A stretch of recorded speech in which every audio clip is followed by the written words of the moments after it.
Game begin.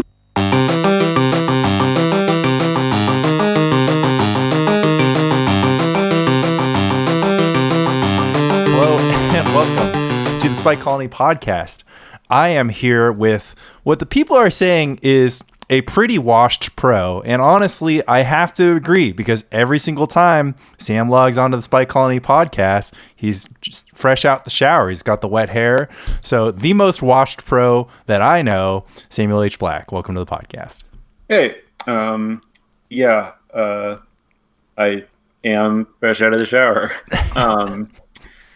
And also fresh off a tournament win, so take that. Take that, internet people who think that Sam is washed. But as we know, you're the true Magic the Gathering enjoyer. The win-loss columns, the ELO, the trophies, the PT top 8s, none of that matters. All that matters is that you get to sit down and hold cardboard Magic cards. That's correct, right?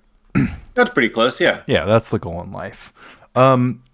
So the last time we talked was a sort of lost podcast episode that we recorded in the car from Boston to New York. Half of the audio from that was cooked because the handheld recorder I stole from work was failed. But during that time, we briefly chatted. I had just won the side event. We were talking about your Enchantress deck. Since then, you got second place at Misty with your Enchantress deck. Mana Vault. Sorry. That's right. Mana Vault. Aaron Dix won that one. And still, and this must be a very unique experience for you, still nobody plays Sam Black Enchantress. That's actually amazingly not a unique experience for me. Okay, so it's just your MO, which is to just do something really cool, and then it's just like the thumbs up meme with the people. Like, my experience historically is that people like my decks, but very rarely play them. I'm experienced thinking the same thing in CEDH right now, where like I've been playing the same deck for 2 years, absolutely crushing with it, firmly believe it's the best deck, literally nobody else plays it. Actually, like last night I had 3 friends over, we were playing CDH, and for the first time we were just like, every game let's just randomize who's playing each person's deck. And Sam deck wins.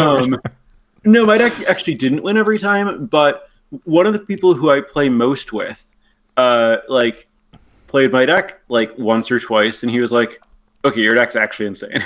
And I'm like, yeah, you've played against it literal hundreds of times. How do you not, like, how did you have to hold the cards to figure this out? Yeah, I've been trying to tell you all. It's Mike made this observation that basically, and it's kind of like it's almost a nice thing about pre-modern that like sort of we're sharing the pool with, like, you know, folks like Andrea Mengucci, David Williams, Darwin Castle is on the guest list for LobsterCon this year, and Bob was supposed to show up to something. Well, actually, you got a Bob signed. You saw Bob recently. Yeah, Bob was at the Cube event that I won at Mana Vault.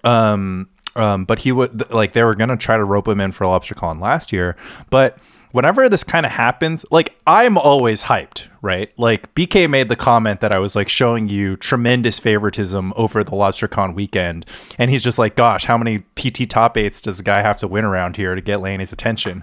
And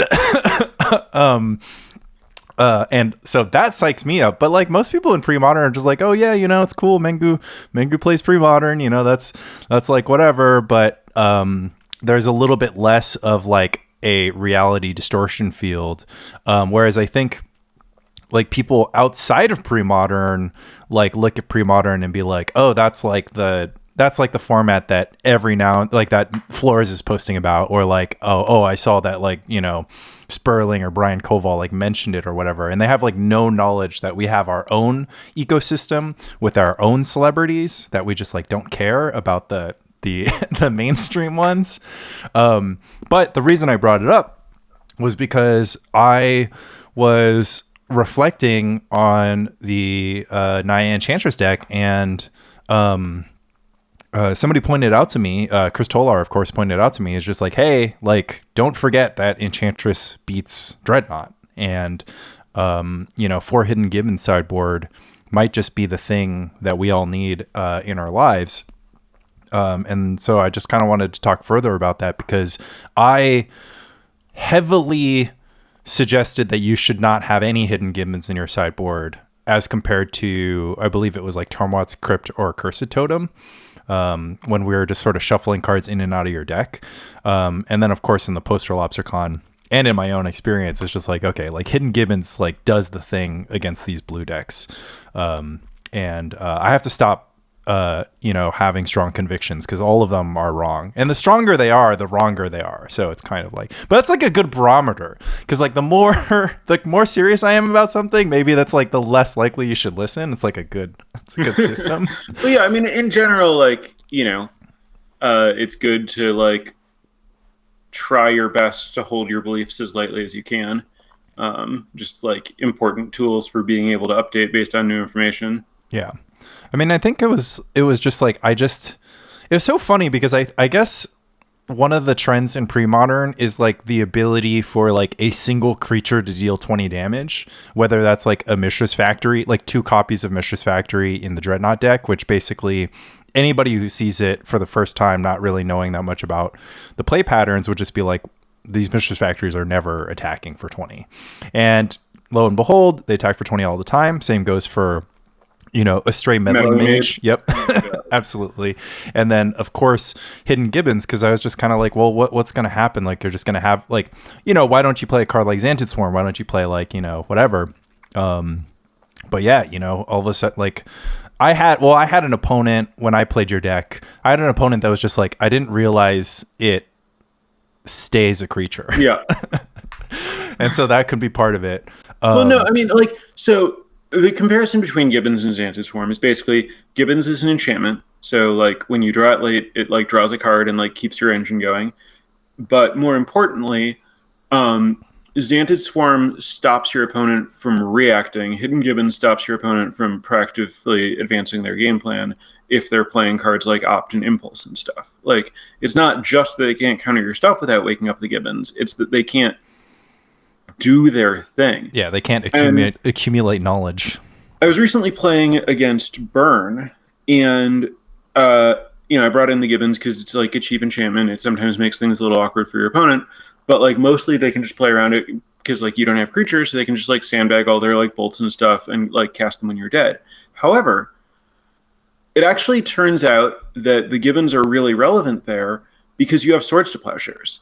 And so when your opponent starts like firing off their bolts and fire blasts and wakes up your Gibbons, you can gain 4 your life. Gibbons in response and gain 4. That never works against me, of course, because at all times I have a Sulfuric Vortex on the battlefield. Yeah, but what do you think overall of the Burn matchup for this deck? Because we were at a place where you were like maybe going to have the second Solitary Confinement, and you didn't. Yeah, so I have 1 Solitary main, and then 1 Circle Protection red and 1 Warmth in the sideboard. And obviously I'm on like Guiles over Libraries, which like helps like lower the curve and find your stuff against Burn a lot. Where I think Enchantress is that its worst matchups are all the best decks, and that's not exactly a bad thing, because they're the best decks for a reason. Like most people, they're like, that's actually their worst matchups.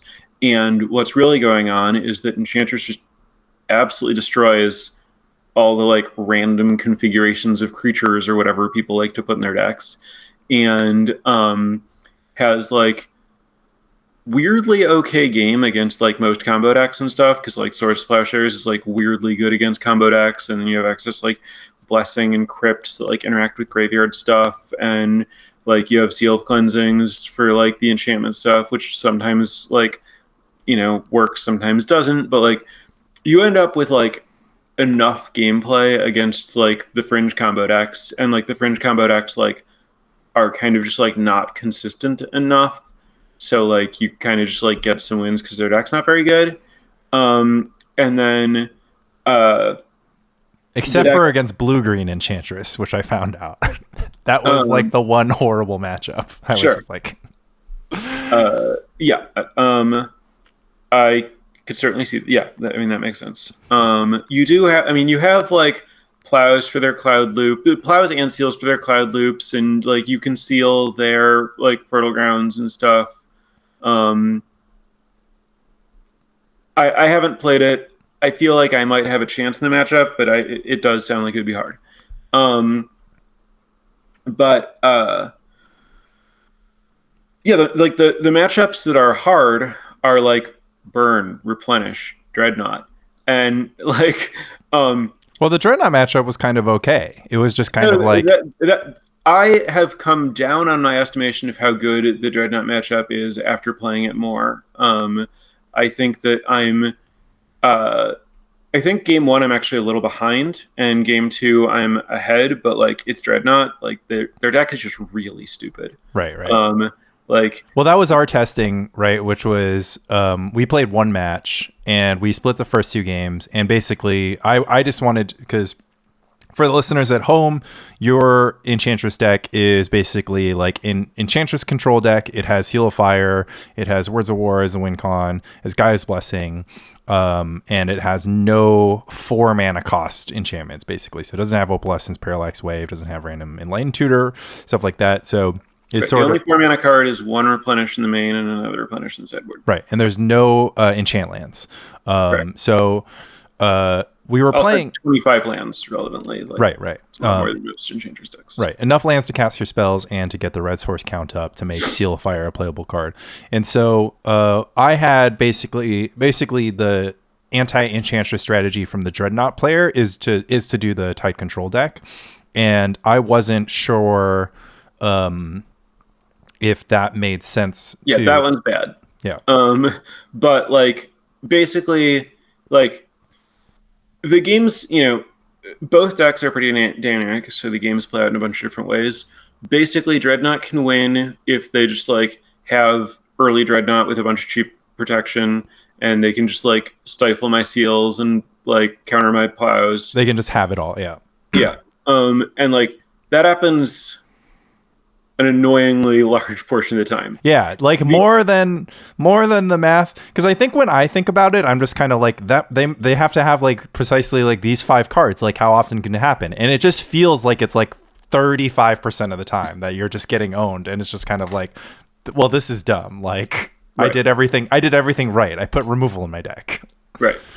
And then the other games that they win are the games where they just like have counter spells for your enchantresses, and then like they do the thing they do against everyone, where they have like fewer lands and like more card advantage, and like I just like sit there with a handful of removal.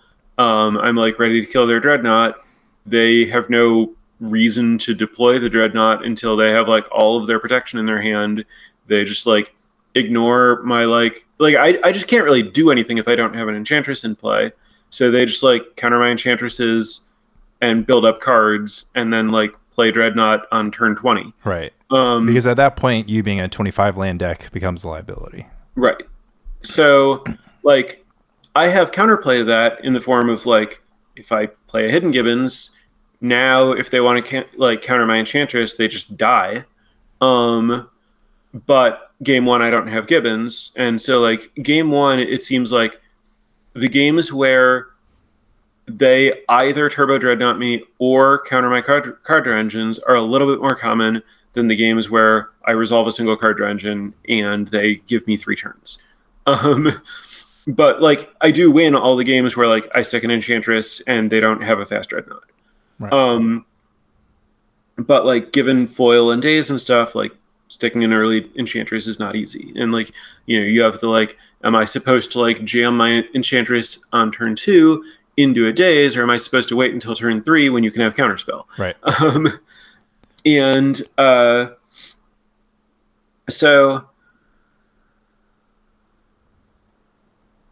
I'm basically I find myself wanting to free up as much sideboard space as I can for Dreadnought, because the sideboard cards are super high impact, right? Like every additional Gibbons or Red Blast or Carpet of Flowers that I can add to my sideboard is like a huge problem for them. So Carpet's kind of an interesting one. That one feels like it helps you on an axis that you're not like you already described as kind of like you have 25 lands, but Carpet just adds more mana sources, and it kind of hedges against being tided, but also they shouldn't be trying to do that. And that's why I have not actually played Carpet, but it's like in my consideration spots in like green enchantments that are insane against blue decks. Right.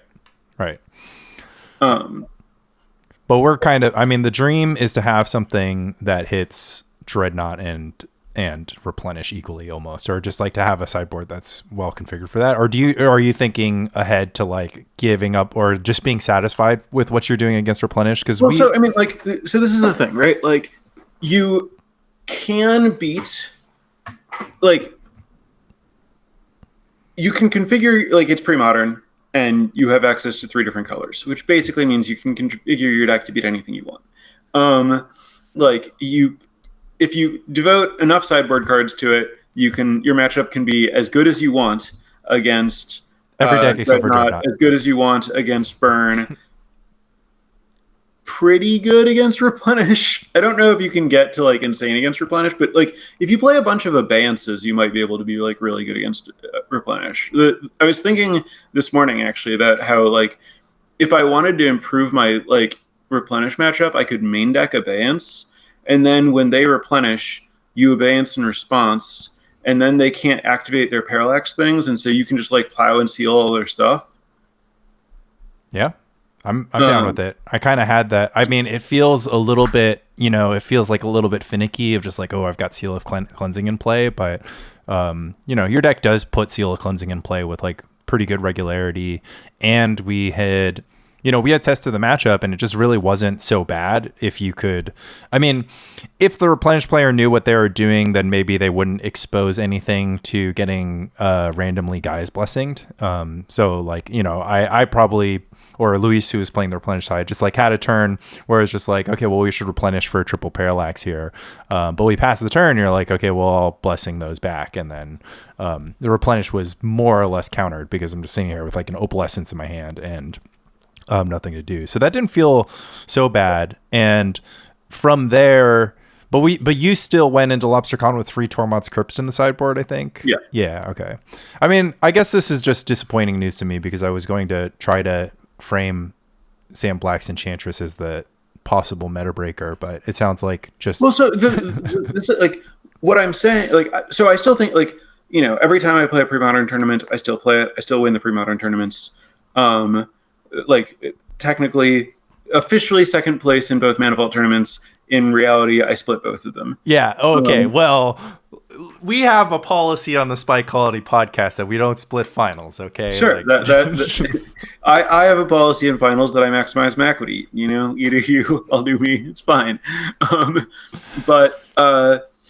Yeah. So like, basically, I think that I kind of try to get it. Like I think that I play against Burn, Replenish, and Dreadnought all like reasonably frequently, and so like I try to configure my sideboard such that I have like about even matchups against all of them, and I think all of them are very close. Right.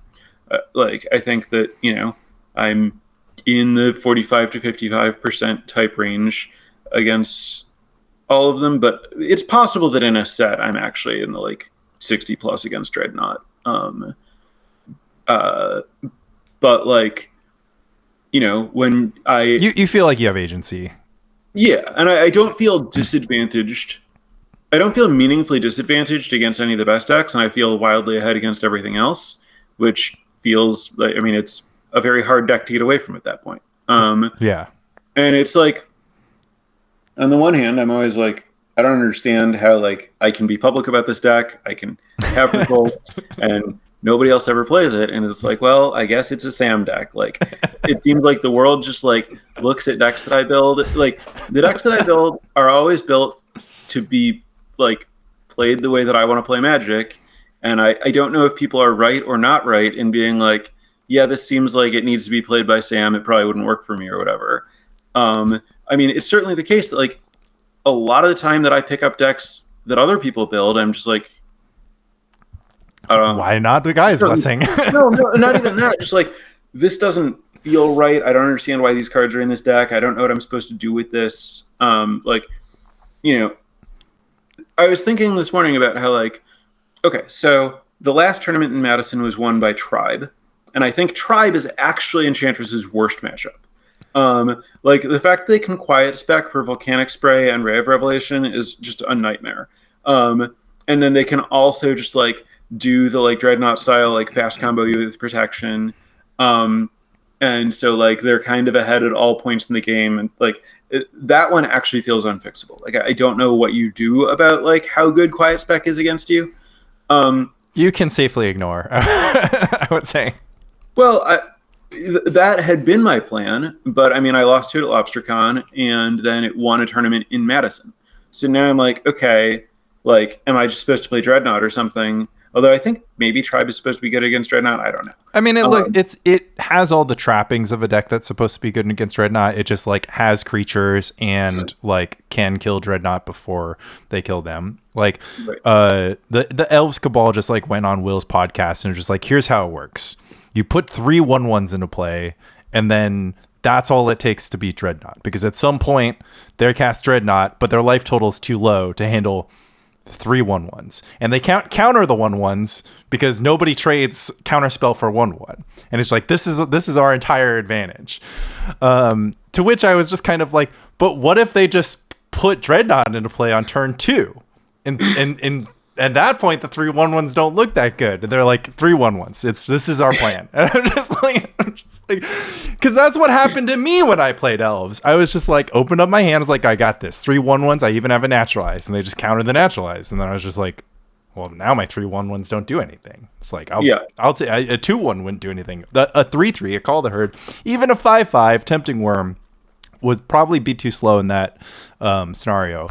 But to answer your question, the question of basically the next 5 months, I had a stress stream about LobsterCon last night. It was like completely, but actually my stress stream was like mostly about like housing and like logistics. Sure, yeah. I was just like, I couldn't find my friends or something like that. Right. Or, oh no, my stress stream was like, anyways, had a stress stream about LobsterCon, but the question on everybody's mind who has like I want to win this tournament. There's going to be 300 people there, and it is very evident that this Dreadnought deck is just like the deck. And so, hold on, let me jump in because I was actually going somewhere else with the statement a bit. So I was like, maybe I should play Dreadnought, and then I was like thinking about playing Dreadnought. And I'm like, actually, like you and Mike talk about like playing all the different like established decks and like trying different decks in meetups and like, oh, I've played this and I've played this. I don't do that. Like, I don't play existing decks in tournaments, like basically ever. Like, sometimes I play test with them, but it's extremely rare for me to just like take a deck that like is a well-known part of a metagame and just be like, I'm going to shuffle this up in a tournament. Yeah. Not your MO ever in the history of Sam. Right. Yes. And it's true in most formats. Like it's less true in Modern. It's very hard to like actually build a deck that's good in Modern. But I mean, like in every format, Modern, Legacy, and stuff, like there have been times when I've succeeded with decks that I've built. Pre-Modern, I've basically only played decks that I've built. And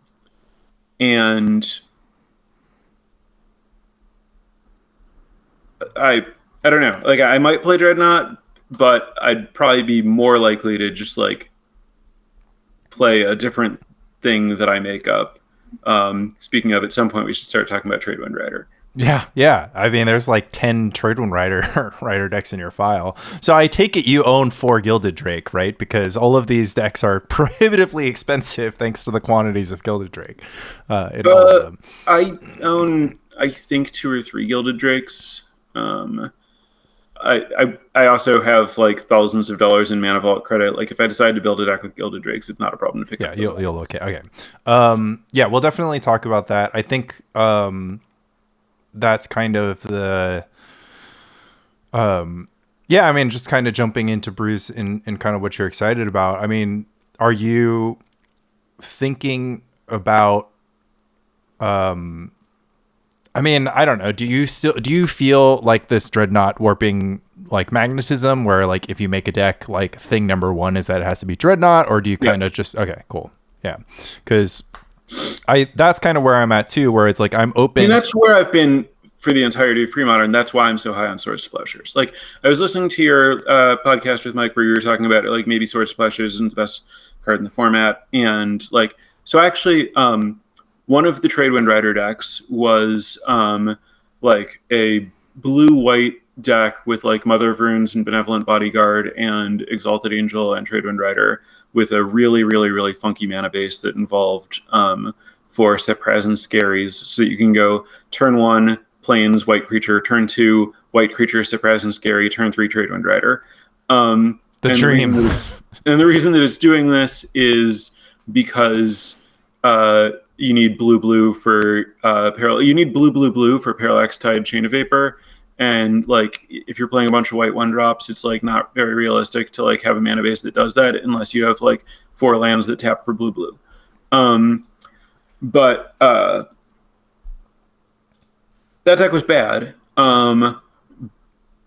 Specifically, I tried playing it against like Oath Panza and like oh god. Yeah. That makes sense. Yeah. And the problem with the deck is like it needs an enormous amount of stuff to go right. Like you're like trying to like the difficulty with Tradewind, right, is that you just need a lot of material for it to work. And I was playing Sword Splashers because it's a white deck, and one of my first conclusions playing the deck was like, I just can't put Sword Splashers in this deck. Like, I'm playing Chain of Vapor so that I can do the Chain of Vapor Parallax Tide thing, and Chain of Vapor is like a reasonable answer to Dreadnought. And I can actually play Seal of Cleansing, and then I can do the Seal of Cleansing Parallax Tide and get more answers to Dreadnought that way. But, like, I can't have a reactive spell that's not part of my combo stuff in this deck where, like, I don't have enough card advantage and I need to like be assembling these like very cardboard intensive combos. Like I just can't afford to like 1-for-1 someone in a way that doesn't advance my game plan. So I was like, okay, well this is like a white deck that just very obviously cannot put Sword Splashers in the deck. You know, I think that the thing that you said on that podcast was exactly right, that Plowshare, like swords, is the thing that you need in a deck that doesn't have creatures and can't just like block a lackey. But like if you are putting bodies into play on turn 1, then like Sword Splashers might not be right for you, especially if you have like other ways to deal with Dreadnought. But it's really hard to have like an acceptable matchup against Dreadnought without Sword Splashers. And the problem is Sword Splashers isn't even very good against Dreadnought because they have a lot of like life. Well, I mean, they just have so many counters for it, and they have like the Vision Charm and stuff, and it's just like Sword Splashers is kind of like the barrier to entry to have a chance, but it's not like I have Sword Splashers, so I'm good against this deck. The thing that you described is the thing that we all experience, which is just that like I've added more removal to my deck, and now I'm waiting for my opponent to play a Dreadnought, and so you're just sitting there with your 5 Swords of Plowshares, and then eventually they play Dreadnought and they have 5 counterspells, and you're just like, well, we all tried it. Both sides fought hard. Like, yeah, I genuinely just don't think Dreadnought should be legal in the format. I think firmly proven that it's both too good and too format warping, and like it just like is strictly better than doing like many other things, and invalidates huge numbers of ways of attacking the format. But I understand that we don't want to get derailed with ban talk. I don't actually mind getting a little derailed with ban talk, because I thought that it was very interesting to say like no Dreadnought, no Tide, no Oath. And you obviously kicked up a firestorm with that. But like one of the things, like the Dreadnought discussion really was, you know, LobsterCon happened. It was like, okay, let's see if this deck can be beat. And then there's like so there's a few things going on. One, just nobody in Europe plays Dreadnought. Just like the European continent has like a third of the play rate of Dreadnought. Maybe all the Dreadnoughts are over here, like the physical card. Yeah, we just bought them all, and they were just like also never printed in European language. I mean, it's a reserve list card.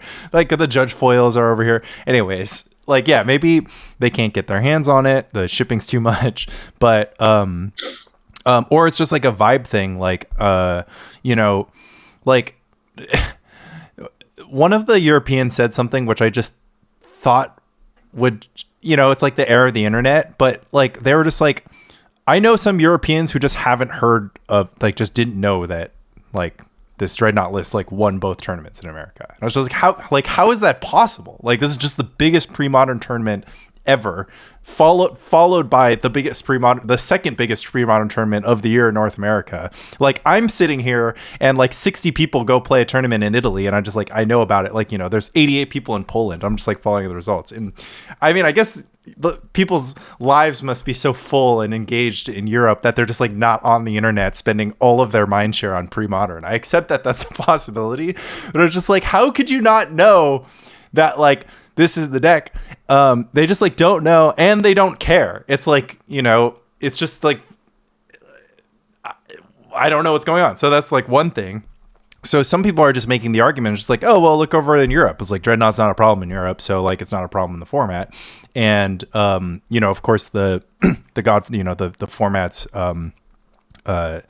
you know, Overlord lives in Europe. Overlord lives in Sweden, and so, you know, who knows? And meanwhile, over here, like any scrub with a sideboard guide, myself included, can just tear up a tournament from like a cold start or a close to cold start. I mean, like, I was a Dreadnought player, but half these guys like sort of didn't play the deck. I mean, I gave my friend who had never played pre-modern the deck without a sideboard guide, and he like won like our meetup like very easily. Yeah. I mean, that kind of stuff happens for sure. You know, we like, there's counter examples. There are examples of people playing the deck and like not succeeding.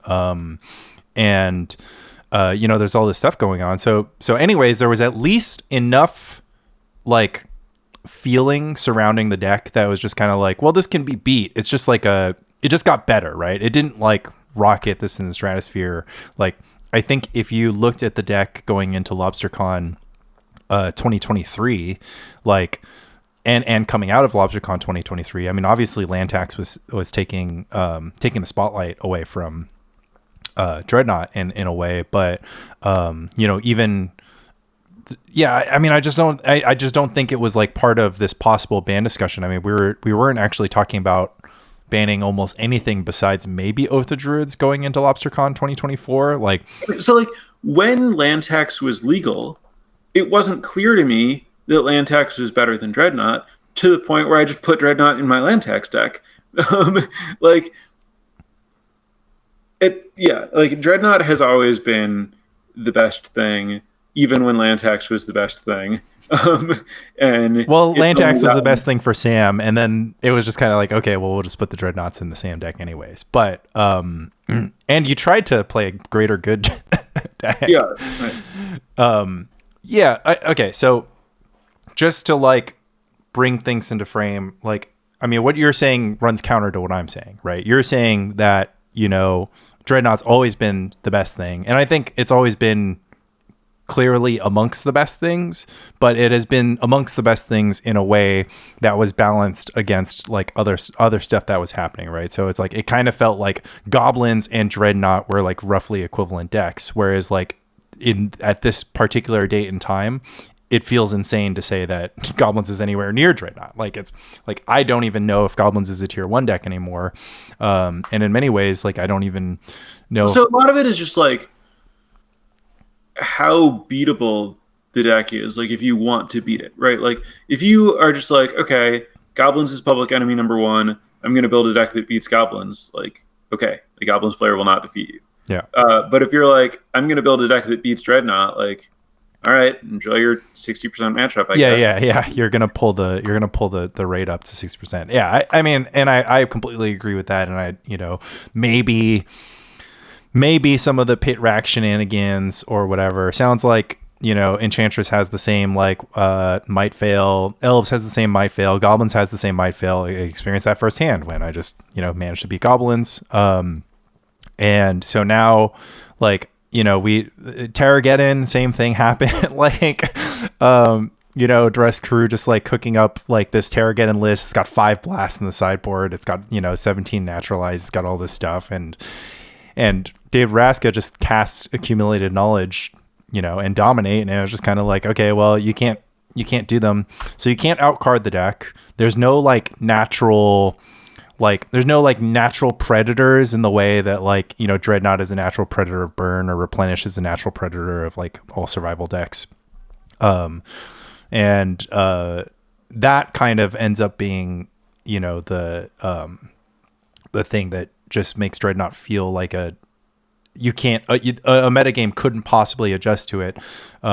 However, I don't know if you saw that Richard Garfield article recently where, basically he was just like, we just like didn't ban Necro because we wanted players to be able to beat Necro, and I wonder if you had any thoughts on that from like because you basically said if you were balancing the format, you would just like ban these 3 cards, but right. Do you take into consideration like, so I get the, like, I think there's something to be said for like, for the history. We want to like let this unfold and show like, here's what happens or whatever. I'm kind of okay with, yeah, this is clearly messed up, but it's messed up in a way that like we think is interesting. We think players will find interesting. We want to see where this goes. And like the sideboard cards in pre-modern are good enough that it's very, very, very hard for something to be unassailable. And like the metagame will just like keep churning. I think that like the problem with Dreadnought is, like I said, like it's too hard. Like pre-modern works despite its small card pool because the sideboard cards are so strong that this is the same reason that Alpha as a set works, is like, when the game first comes out, there's a tiny card pool, but like the game starts with absurd hate cards, and you look at Alpha and you're just like, what sadist made this game? Like, why is every strong card just your opponent can't play Magic anymore? And the answer is, well, like, if this is the game and there's a best deck, well, there's the tools to make it so that deck doesn't win. And like if it turns out the red's the best color, everyone just plays Circle Protection reds and blue blasts, and like then someone can win with a green deck. And pre-modern is like still of that era where there's just like ridiculously strong like color hosers, and so you can just like put those in. Like if everyone's playing blue, everyone can play blue blasts and keep blue in check in theory. The problem is that like blue is kind of broken and also has blue blasts, and like if your plan is I'm just gonna have a ton of efficient 1-for-1s, blue is like, I am down to play the efficient. Yeah, it's like I will draw cards. And so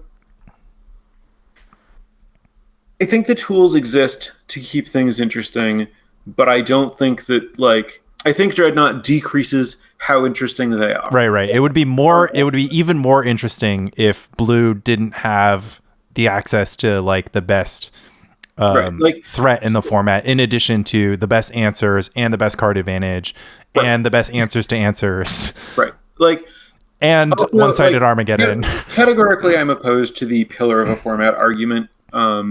Like when throughout like Vintage's entire history after the workshop restriction, it's like workshop should clearly be restricted, and then some years passed and it's like workshop should clearly be restricted, and it's like, well, we can't restrict it now, it's a pillar of the format. Like the format would look really different if there's not workshop. It's like yes, so and, what? Yeah, it would still look like a format, and like it would just develop a different pillar. Like it's not like the format's no longer playable if this broken deck doesn't exist. And like, you know, this like, but what about the one guy who, you know, like when they banned Simian Spirit Guide in Modern, it was just kind of like, oh man, ad nauseum guy is just never coming back from this. Like full foil Japanese Russian ad nauseum guy is just never coming back to Magic once they ban Simian Spirit Guide. Like, right, and I mean, like, so with Workshop, it certainly like gets to that point where it's like, okay, but what if like a third of the people who play this deck in paper are like, 5 figures into this deck, and like there's no reason to like ban the deck because you make a third of the people playing the format really unhappy. And so like, let's say you make 200 people really unhappy, and you open the format up such that like on format quality, 1,000 people might be interested in it. Of those 1,000, 20 of them are willing to shell out for a vintage deck. And so it's like this weird spot where it's like, well, the format's tiny, and so we upset the tiny portion of people who are playing it by fixing it, but we don't believe that there's like relevant ground to gain by fixing it, so we're not going to. Is kind of where it felt like we ended up with. Actually, that sounds about right, because there really are only like I don't know, there's not that many Mishra's Workshops like just that exist, right? And so it's just kind of like all of them are like graded or in a vintage deck right now, and a lot of them are not graded and not in a vintage deck and just owned by like Tales of Adventure or like one of 4 other dealers. Right. But like,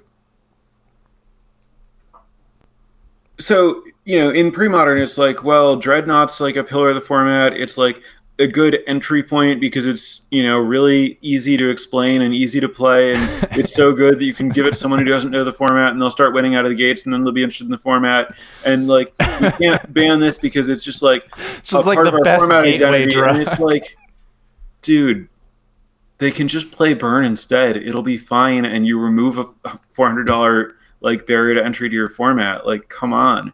Like we really don't need to be like invested in like pillars of the format, especially ones that are based on reserve list cards. Yeah, I actually fully agree. Just because like I just can't.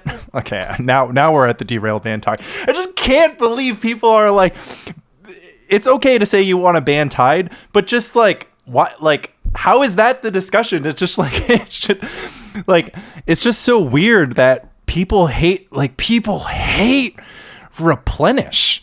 They hate that. I think they hate Replenish more than they hate Dreadnought. Like, and it just boggles my mind. And I actually like, I think I can muster like sort of a vague counter argument, because I do think that it's at least mildly interesting that like the beginning point for the Dreadnought deck, like it starts with like 2-for-1ing yourself, and that immediately puts your opponent at this sort of like quasi advantage, right? They just have used like one less piece of material, but obviously you just completely erase that with Gush and 12 cantrips, and a low land count. Well, and I mean, I think that like the biggest upgrade, from like the Vraska version of the deck is Flash of Insight. Right, of course. Like, getting more card advantage on top of Gush is like kind of transformative. Yeah, absolutely. And that was kind of the thing. I think that a lot of us experience games pre-Vraska that was just kind of like, okay, I removed the Dreadnought. Now I can kind of relax and just kind of do things. And by the time they get the second one, I'm gonna have this game wrapped up, and it's gonna be less of a problem. Or I'll have reloaded on all my removal, and it's gonna be good.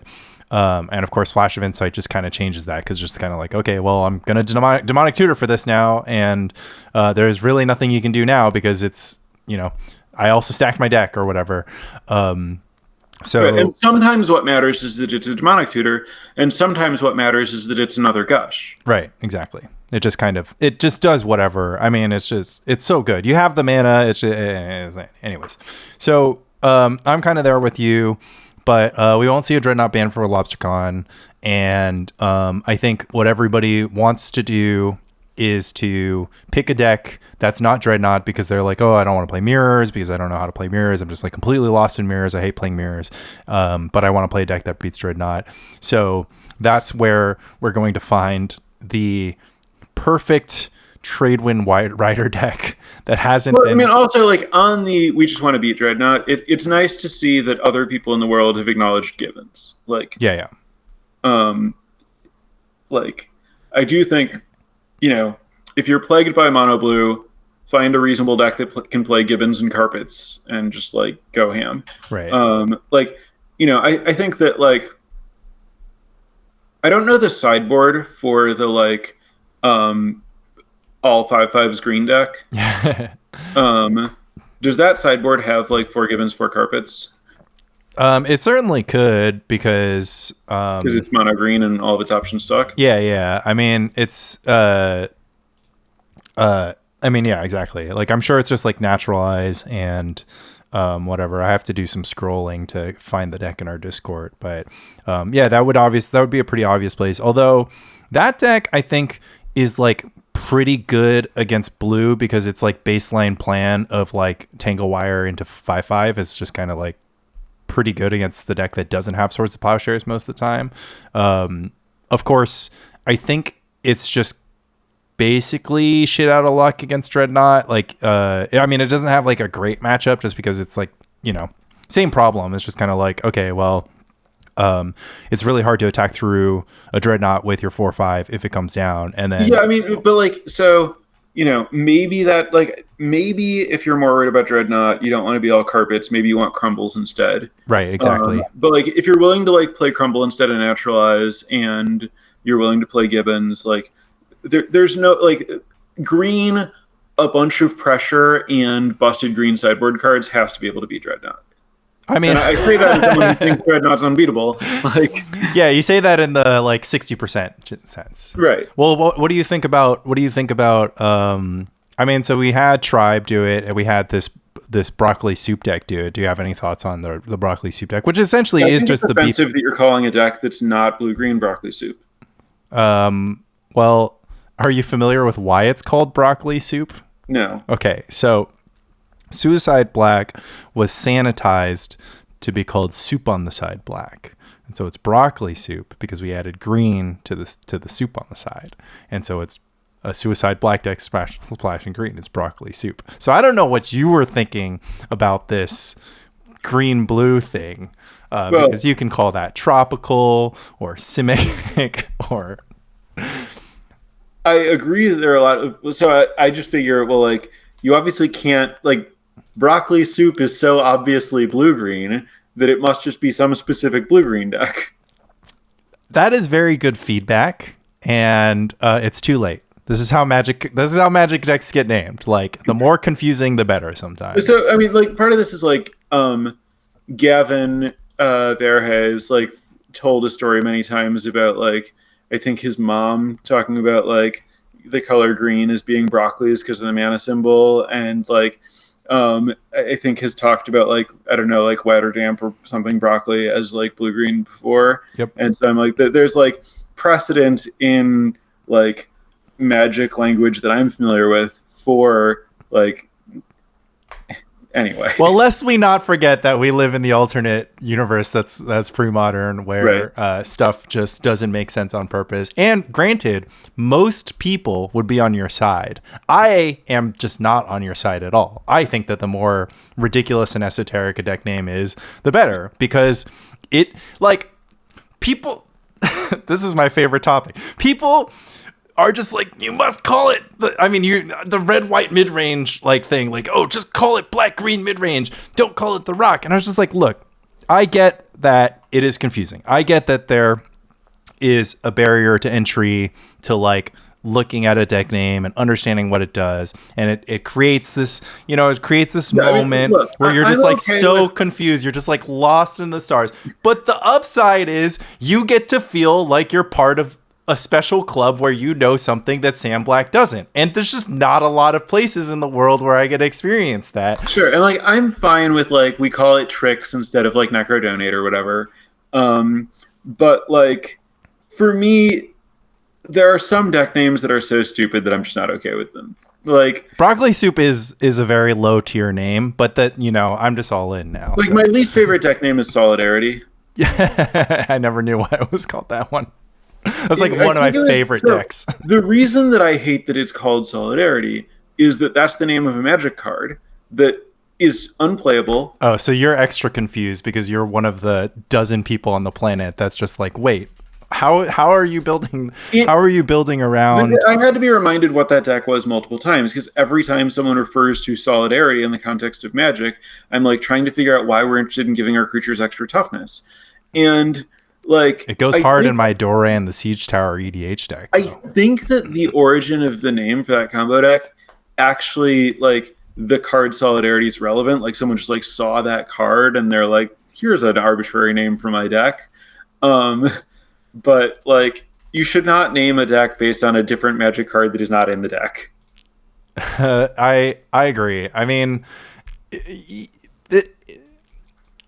if the story is interesting to tell, then there's that. Or if obviously it's something like The Rock, which is kind of like just goes so deep down in history. I mean, it was like the moment when they just decided to give up and say that it's called milling cards. They're just like mill two cards. And they're just like, it doesn't have to make sense. It's just, it's based on millstone. That's the story. But yeah, I mean, we all want to be part of it. We all want to feel special. And as somebody who takes it upon themselves to assign ridiculous deck names, whenever I get the chance, I just can't help myself. And people's anger only makes me stronger. It's just like, oh my God, it's just like the amount of shit that I get for calling a deck anything. And I'm just like, look, I'm just having fun. You don't have to call the deck what you want, but it's Dr. Surf and Surf to me. And also, like, it's Dr. Surf and Surf, and it's also Dr. Surf and Turf, and it's also Dr. Surf with no turf now because the ties were taken out. So, and like, this is the game that I'm playing. Suicide Black deck with Rancor in it. I don't know what cards are in the deck. I haven't looked up a list.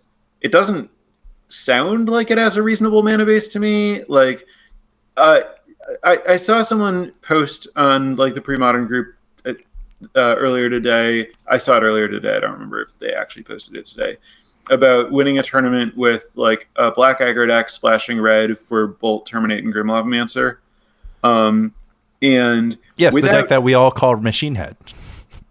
Yeah, I guess it is. This, I think, looked different than what I think of Machine Head. I think it had like, I think that it was more aggressive and less mid-range than I generally think of Machine Head. Yeah, it just had Grinning Demon and Ritual Hippie. I mean, we just every black-red deck is Machine Head in pre-modern. So right.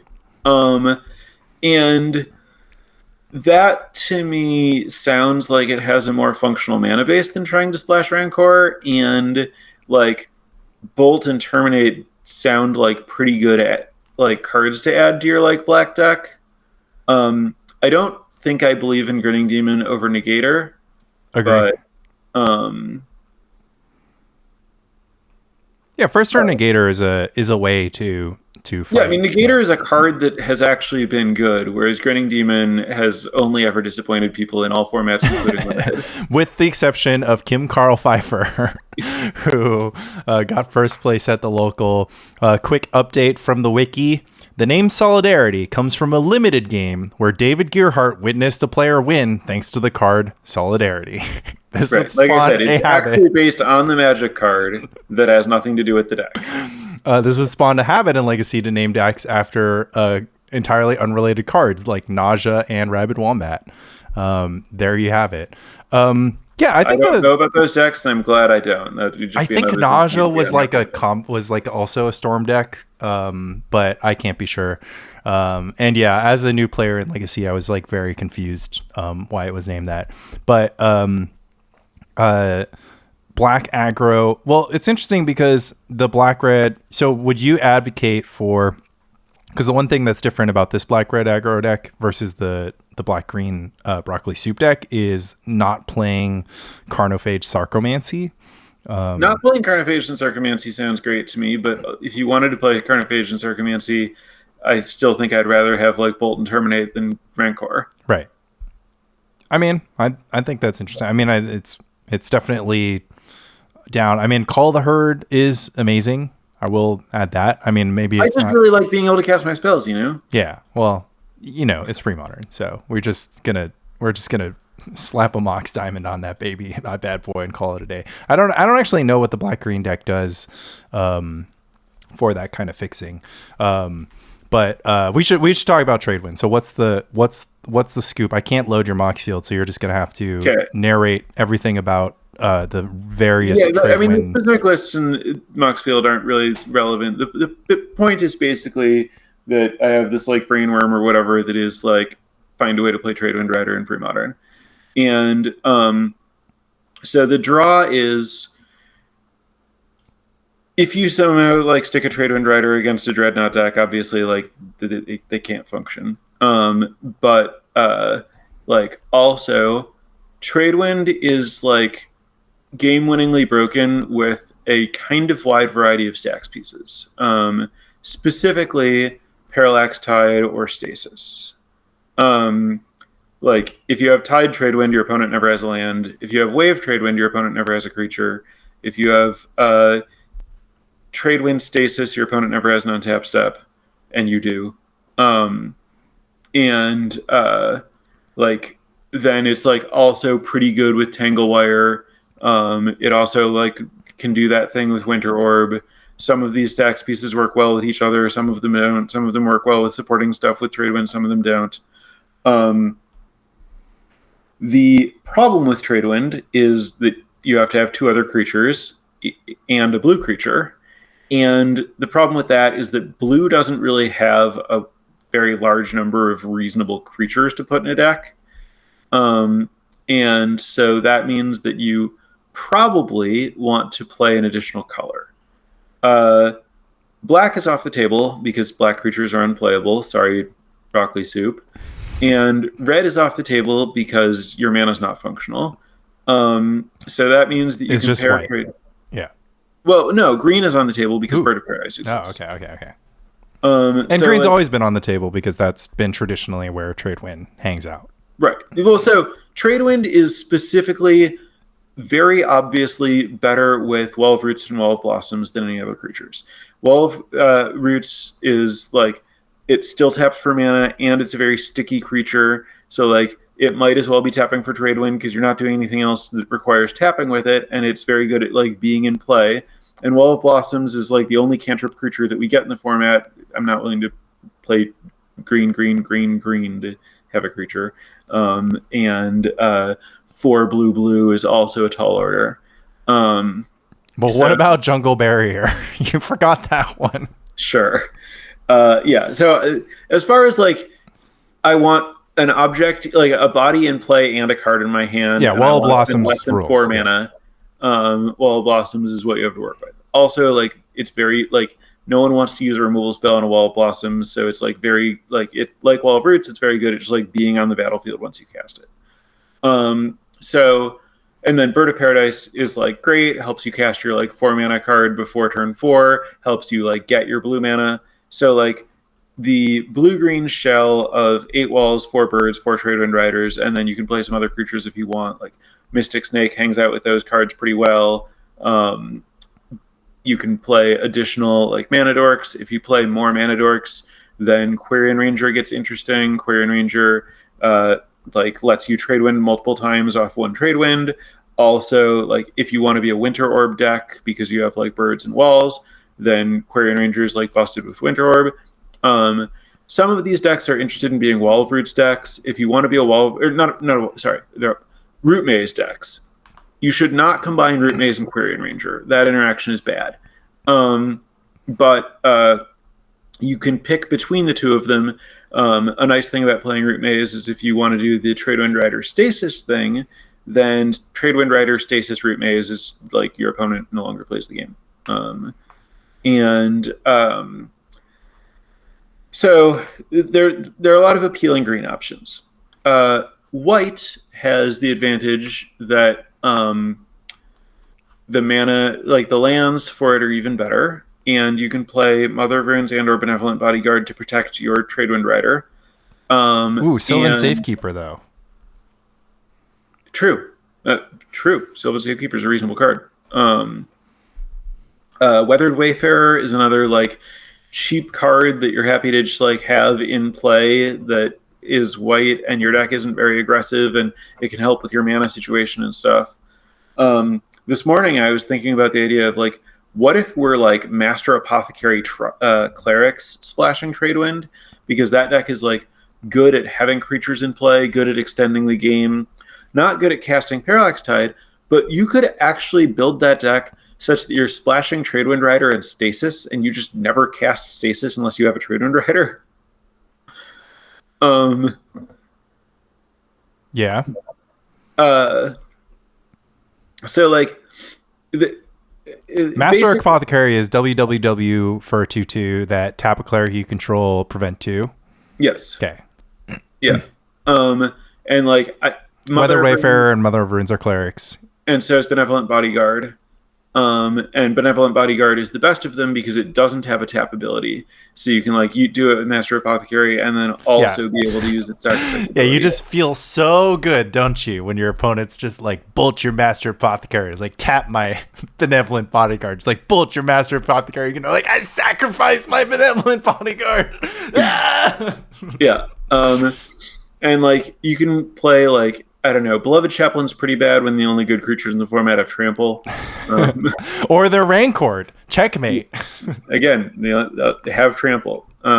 Yeah. So, but like, I think the green cards, like, once I realized that it's really hard to play Swords to Plowshares with Tradewind, I got like less interested in the white cards.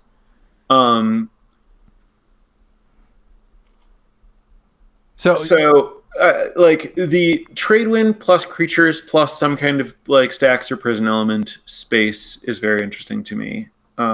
So I'm going to ask the question on everybody's mind, which is just like, why is this not just the blue-green survival of the fittest deck with Tradewind? I mean, basically, I'm not convinced that survival is better than stacks pieces in that spot. Like survival needs a certain number of creatures that's in the like, I don't know, 25-ish ballpark. Right.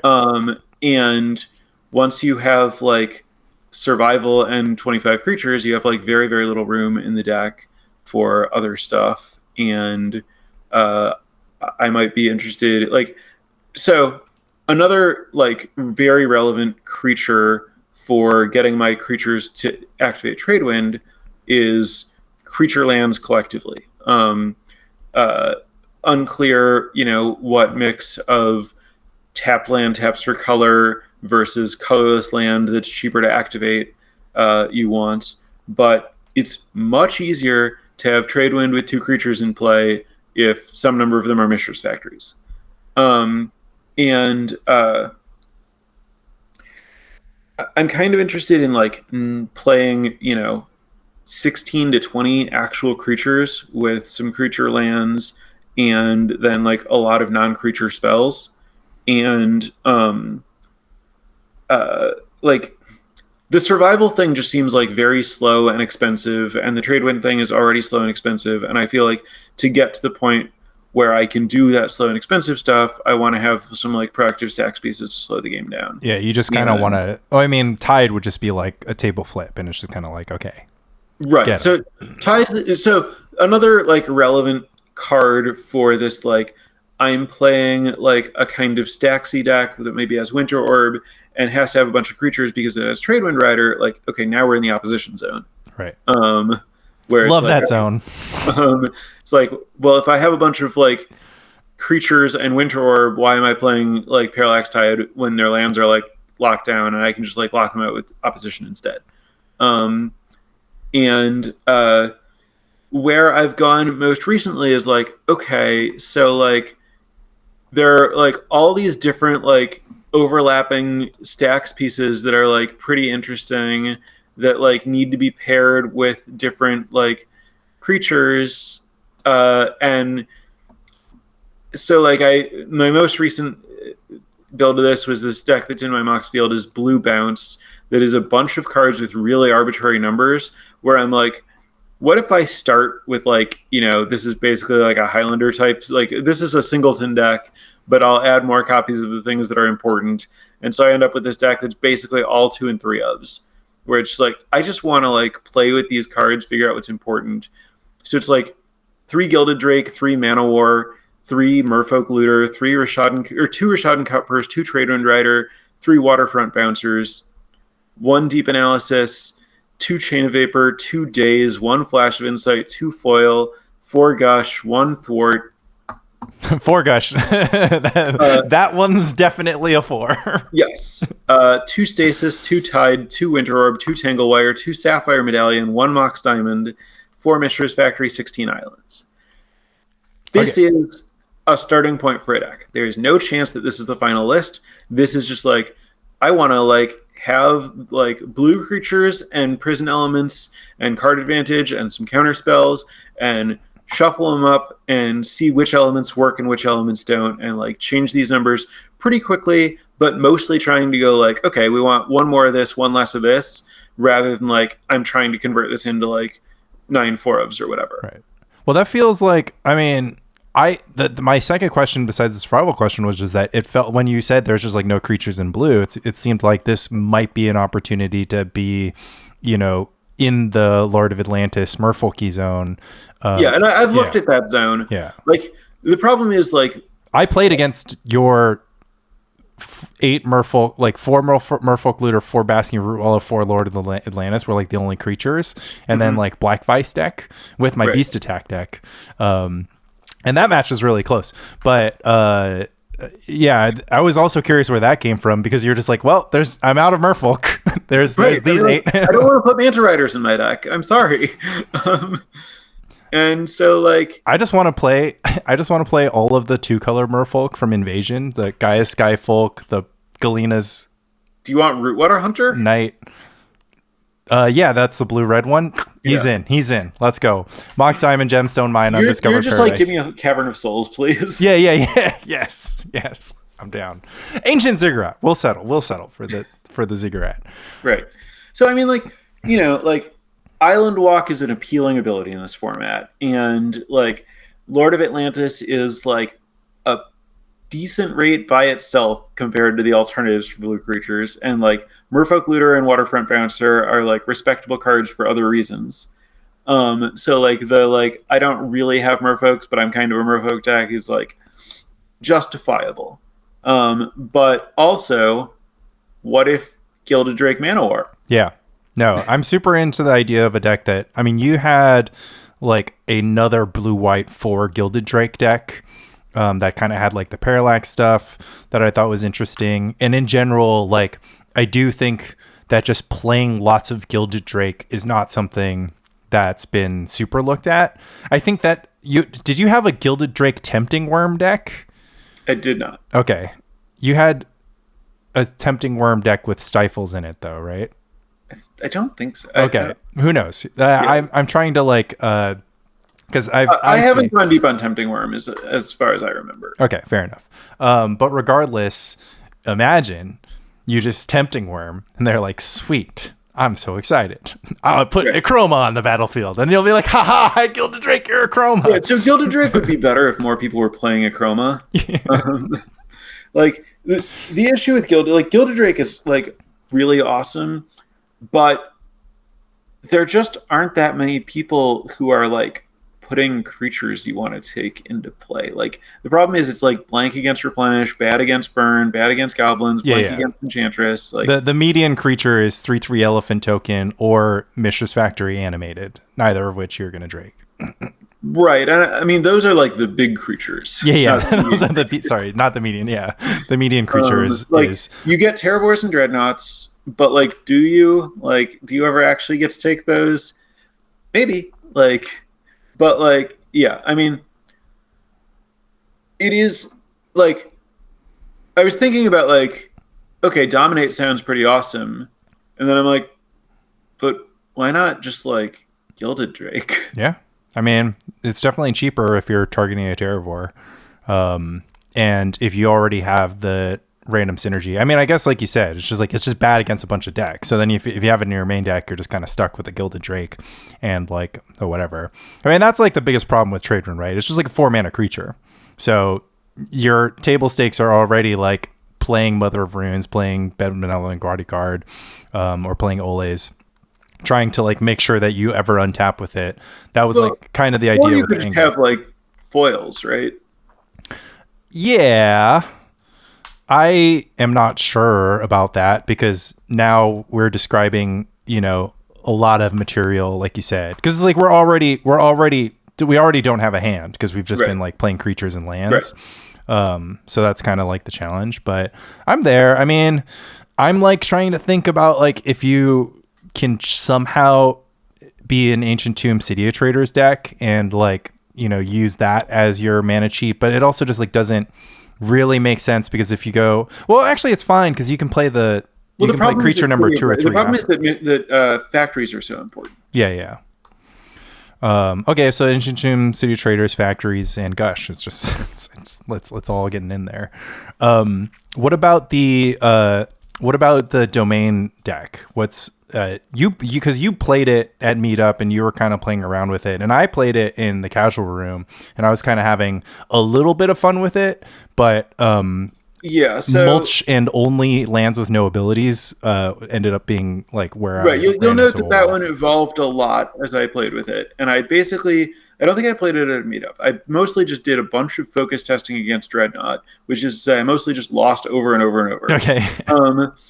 But it went the way that it always goes when I play Domain, which is I have an idea, like I have a new idea about how to approach it, and there's some stuff that I'm excited about, and I try it, and I get a lot of information about like which aspects work and which aspects don't work, and I try to iterate on it a lot, and I move it as far as my current set of ideas will take me, and then I shelve it with some more information and maybe return to it later. And I would say the things that I learned from that are, even with the ability to see a huge number of cards and put cards in your graveyard for free, accumulated knowledge is just too small and too low ball, or too small ball, too slow, like not where you want to be in that kind of deck. You need to be a like dedicated Xerox deck to have like any chance of accumulated knowledge working. Agree. And I think that like moving to like Fact or Fiction plus mulch plus flashback cards is like the correct place for that deck to be. I think that so I start with like, okay, I want like guiles and ways to get cards in my hand, and then it's like, okay, I'm really good at guiling into things that get cards in my hand and then getting cards in my hand. Side note, all of the cards in my hand are lands. This deck is great if I have Scroll Rack in play. Yep. Okay, so now let's play a bunch of Scroll Racks and a bunch of mulches and a bunch of guiles. All right, now I'm really good at getting a lot of Scroll Racks and guiles in my hand. And I can like Scroll Rack for 10 cards and find like a Sword Splashers, and that's pretty cool. But I've also invested like 6 mana in killing a creature now. Yeah. So I was like, all right, this is too many engine pieces. I'm just engineering into engine pieces and not doing anything. Side note, I did learn from engineering into engine pieces that like multiple guiles are not technically blank. Like the guile, look at 3, they're all bad. Crack a fetch, look at 3 more, they're 3 more bad cards. Yeah. You get insane value. No, Latnam. I looked at your deck and I was like, Latnam's Legacy. I was just like, I'm never having 2 guiles ever, and I'm shuffling a guile at the same time. However, the ability at the beginning of the next upkeep, draw 2 cards, is a triggered ability which can be stifled, and that it's also just not very good because you're drawing 2 random cards, and the whole idea with this deck is it only wants to draw cards. No, you're shuffling. You're shuffling. I understand, but you're shuffling, which means that the 2 cards you're drawing are sight unseen. You only want to draw a card if you've looked at 3 and you've vetted it first. Yeah. You're just you're like they're like a corporation looking at this applicant pool, and you just like keep on bringing in. There's like 17 rounds of interviews. It's like, can we please get a candidate that fills the role? It's like, no, we can only get more. It's actually just recruiters looking at more recruiters. Just recruiters interviewing recruiters is the engine. Yes. The deck has a very complicated corporate structure that very little. Yeah. It's all middle management the whole way down. Yeah. It's just 4 Swords of Plowshares doing all the work, and everybody else.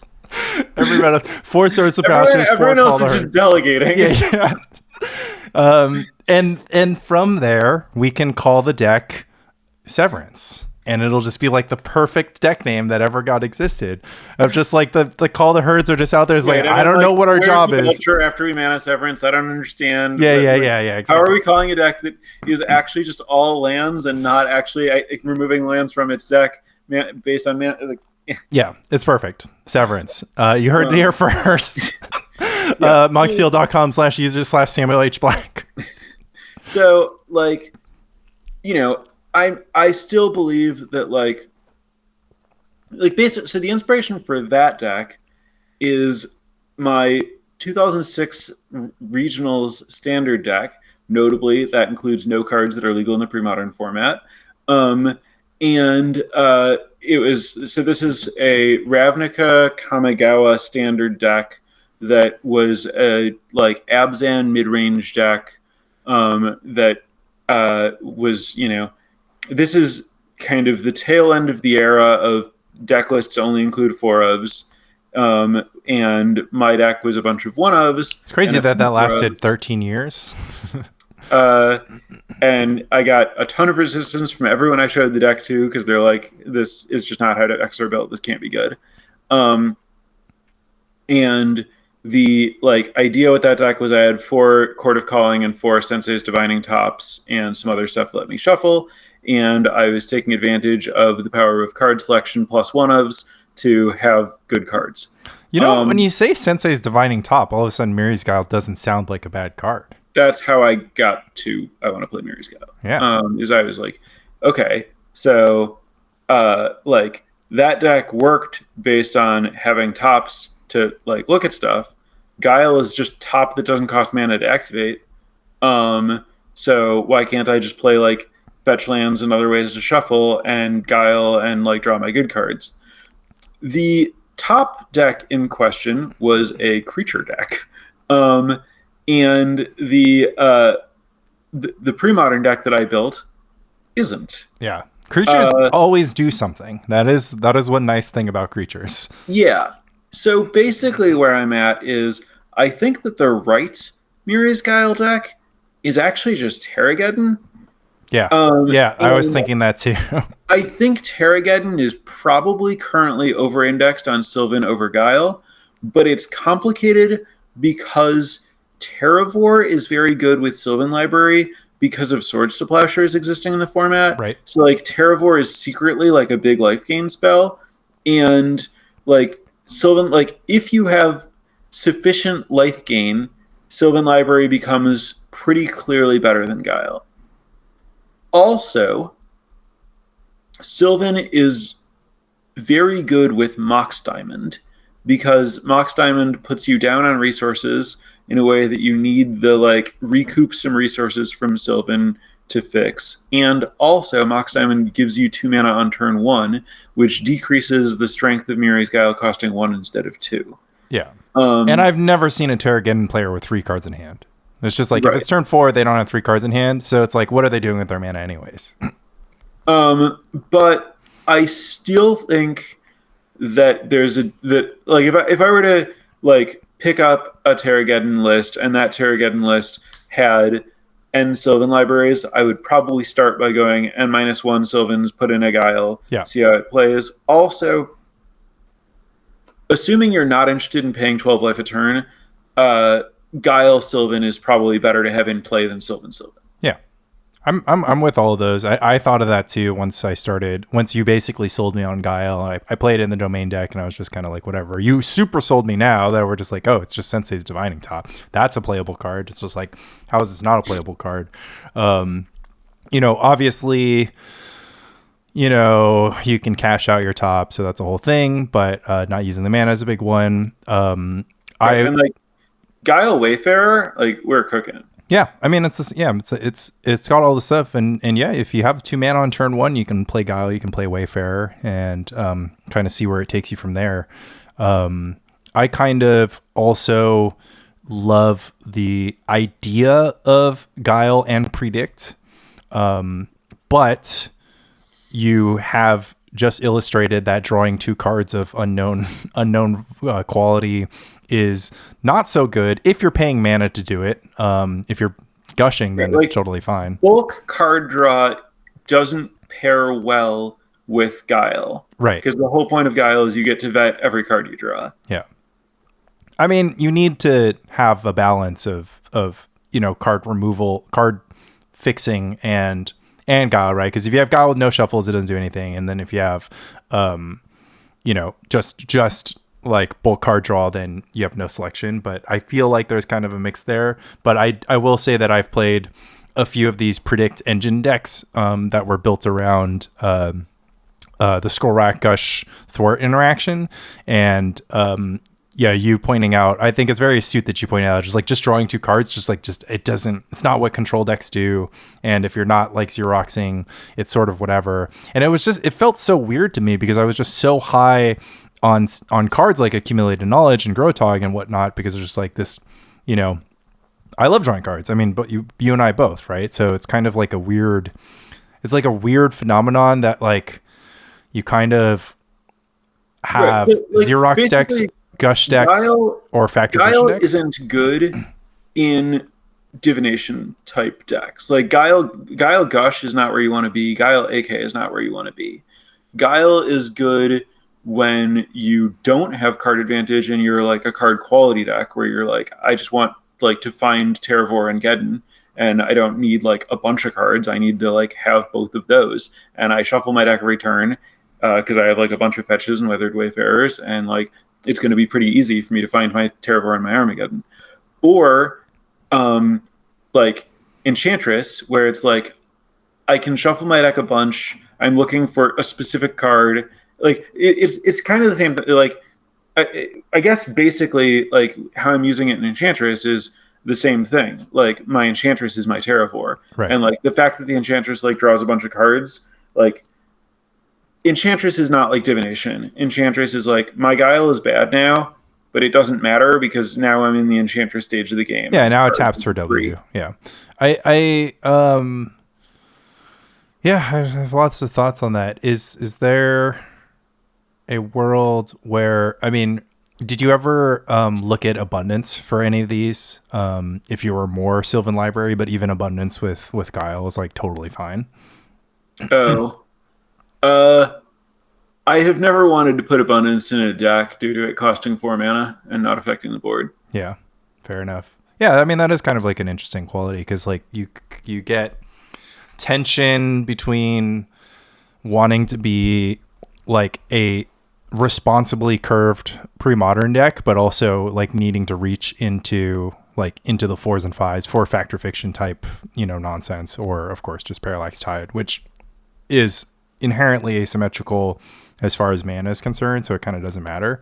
But that was like a structure of the Parfait deck that was always sort of underrated or sort of like unknown, which was like not only is the deck like thriving when it has fewer lands than its opponent, it's just like all its cards cost 1 and 2, so it just never stopped functioning. Right. And that is I mean that's not like an accident. Like that's like central to my deck building. Like if you look at my take on Parfait, I think had a lower curve than other Parfait because I had more free spells because I was playing like Gush and Foil. Right. My like Enchantress deck has like a much lower curve than the other Enchantress decks. My like approach to old school is to like play like a Parfait style deck with like Sylvan Library, Ivory Tower, land tax instead of playing like Jam Tomes and stuff. Like right. My approach to like CEDH is the same thing. Like I'm just trying to lower curves. Yeah.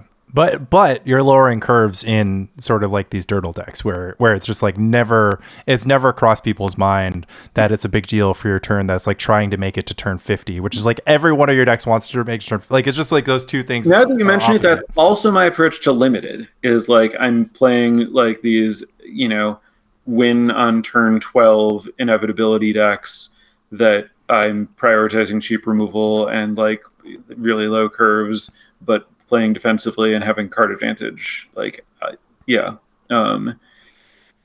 It's interesting. I mean, that's one of those like weird, underrated, like vibey things of just like, oh, well, my deck has, I mean, we've talked about it ad nauseum of just like, oh, your deck has fewer lands. You have this built-in card advantage.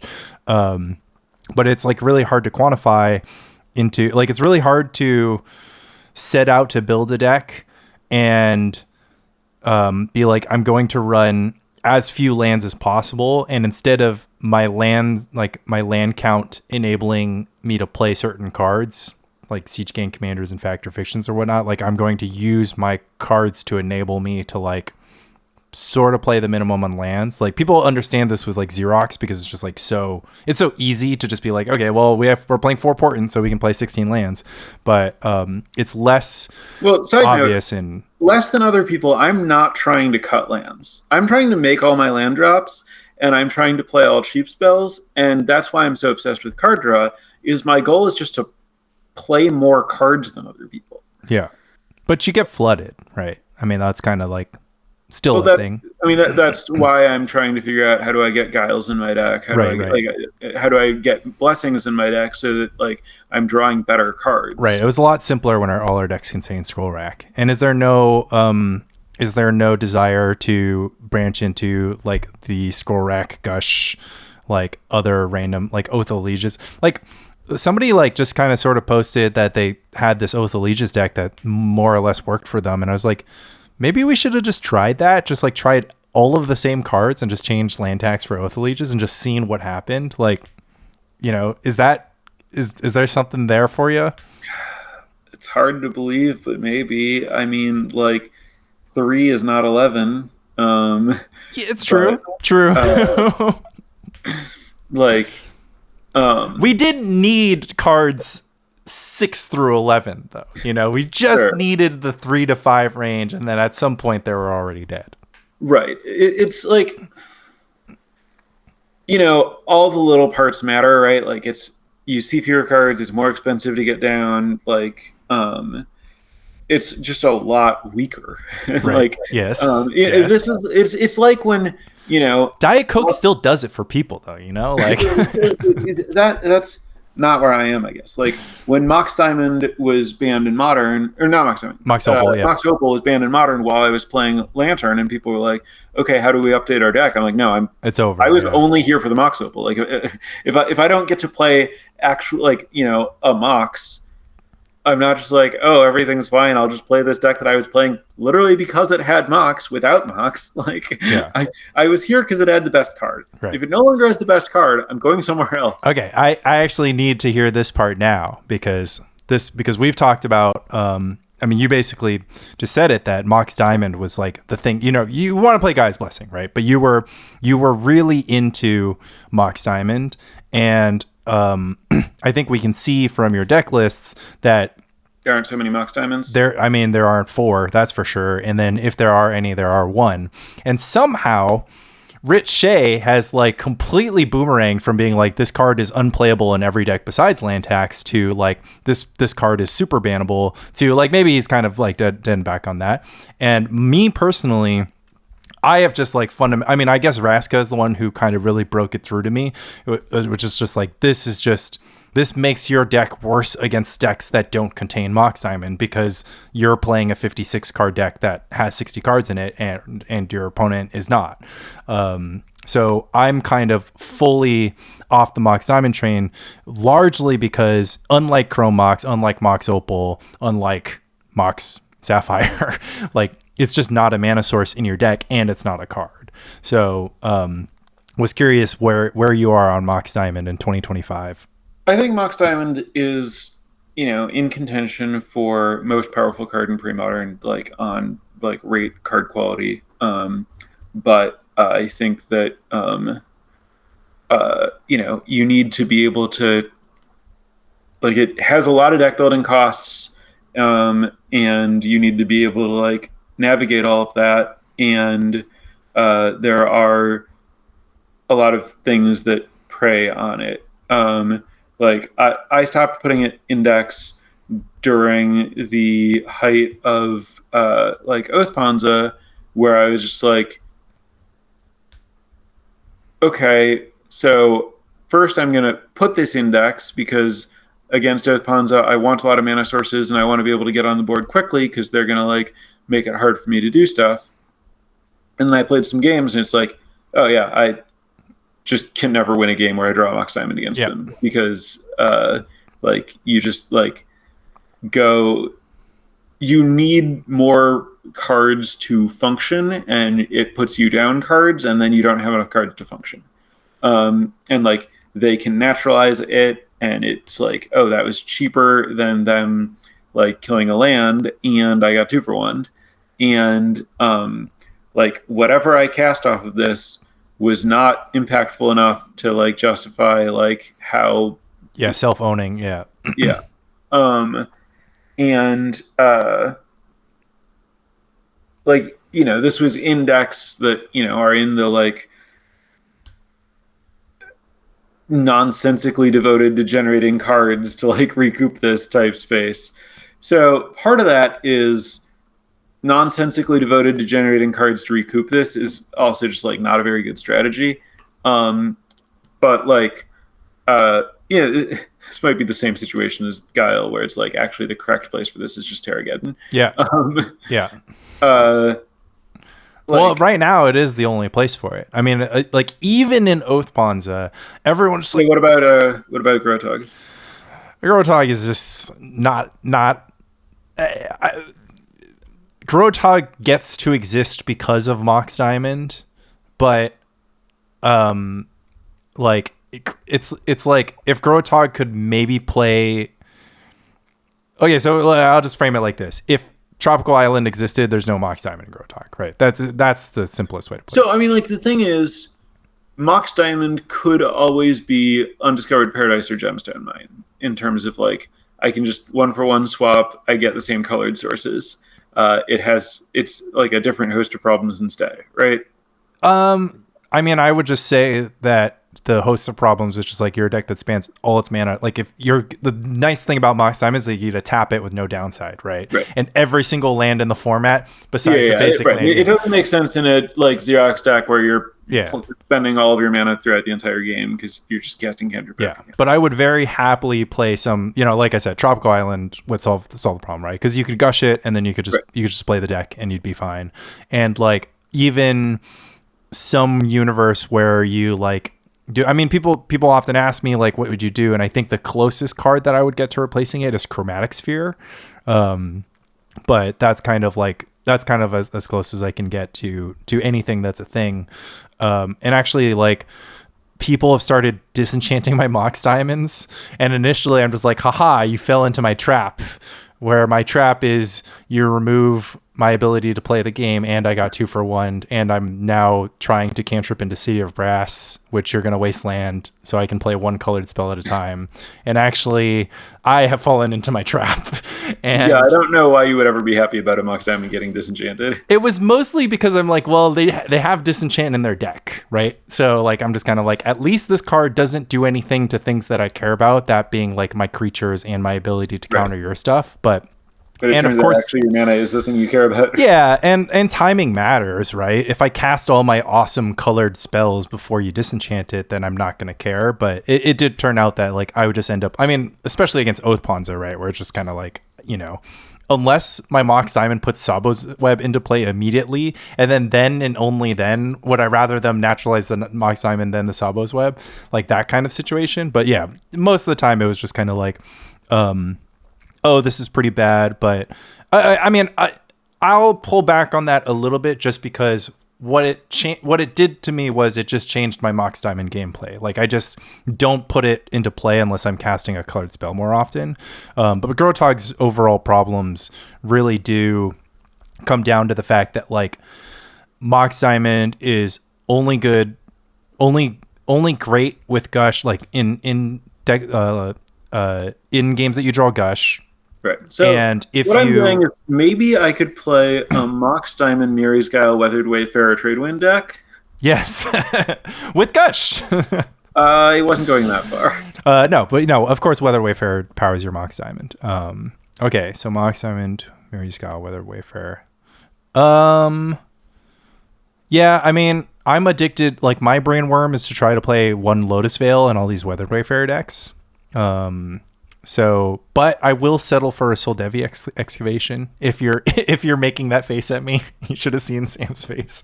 The Soldevi excavation face wasn't much better than the Lotus Veil face, but all of the faces are generally negative.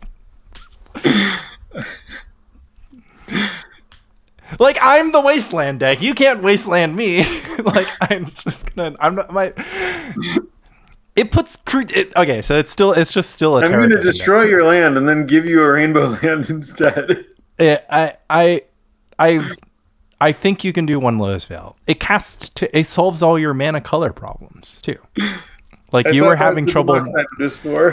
Well, it's, you know, it's good to have a little bit of redundancy. You only have to run one copy, okay, and then you put lands into your graveyard for Terravor. But that copy could just be a Trevis Ruins.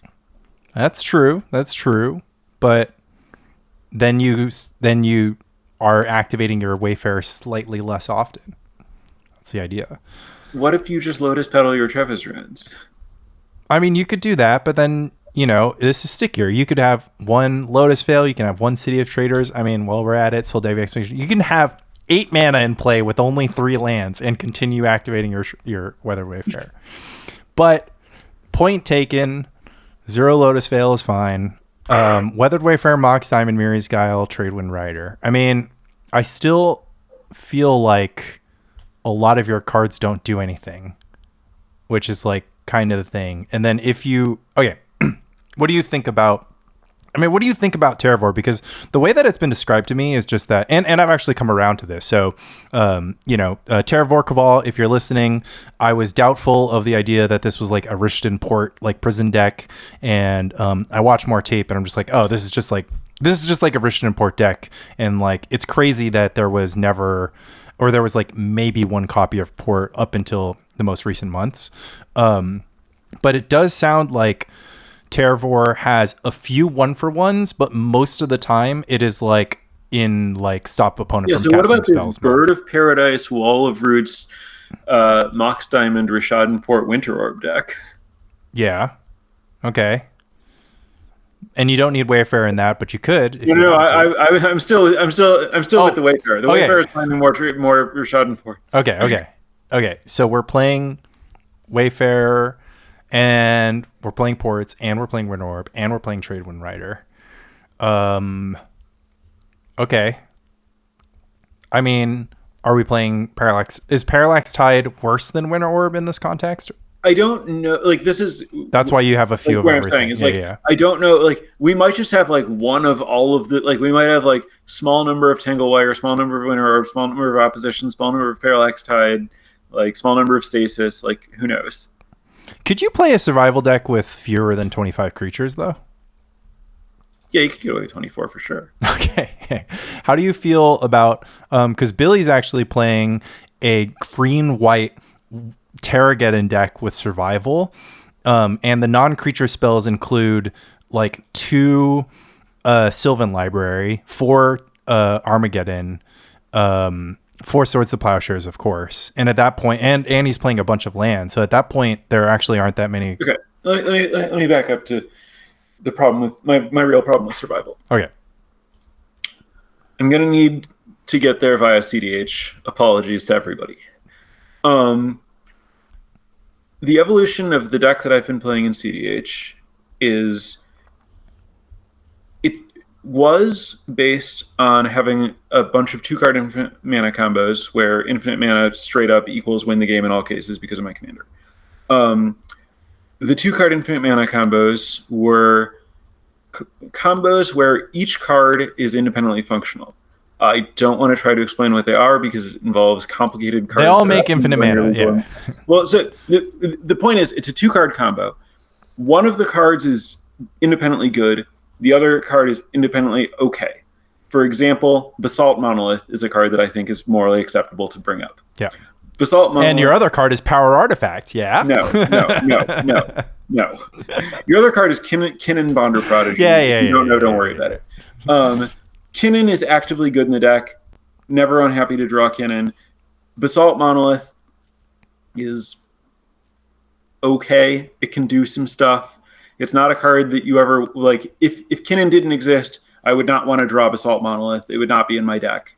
But when it's there, sometimes it does nice stuff. It gives you a burst of mana on the next turn or whatever. I eventually decided Basalt Monolith was too close to a blank. I don't want to have this because sometimes I draw a card I'm not happy to draw.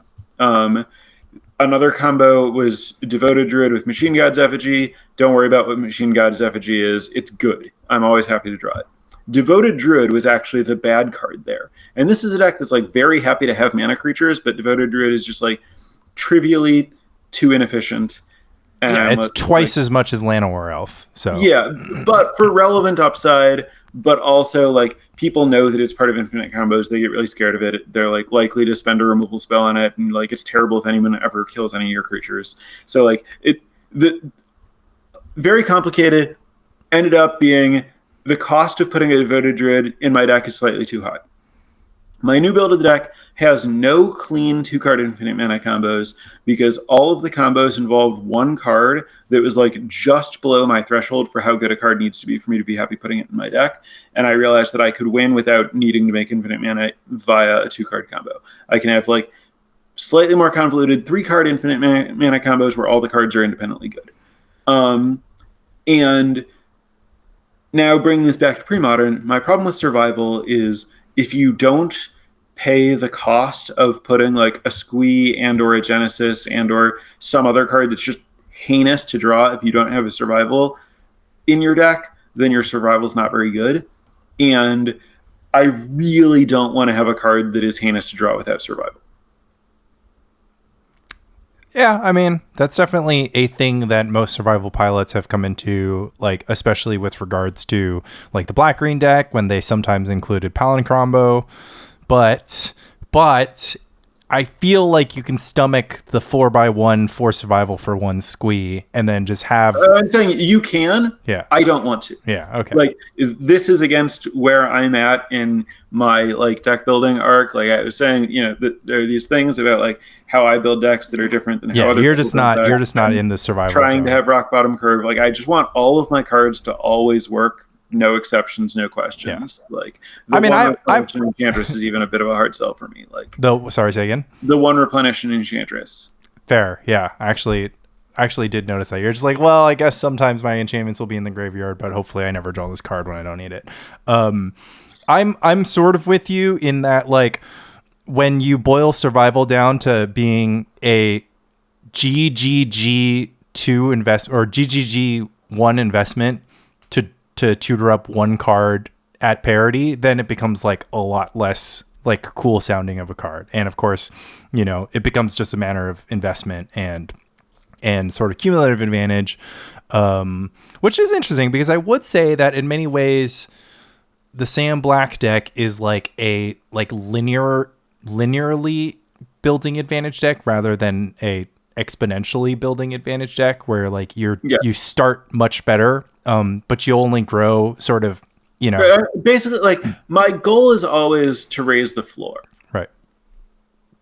I'm with it. I mean, but could you just not play Squee and just play survival and then you just have a Birds of Paradise that you turn into a Trade Wind Rider? Because my fear is that if I'm playing so I have multiple fears. One, if I'm trying to so you want survival in the Mirror Scale slot. You're like, what if instead of like looking at the top 3 cards of our deck and rearranging them to draw the cards that we want, we just discarded the cards we don't want, we draw a different card instead.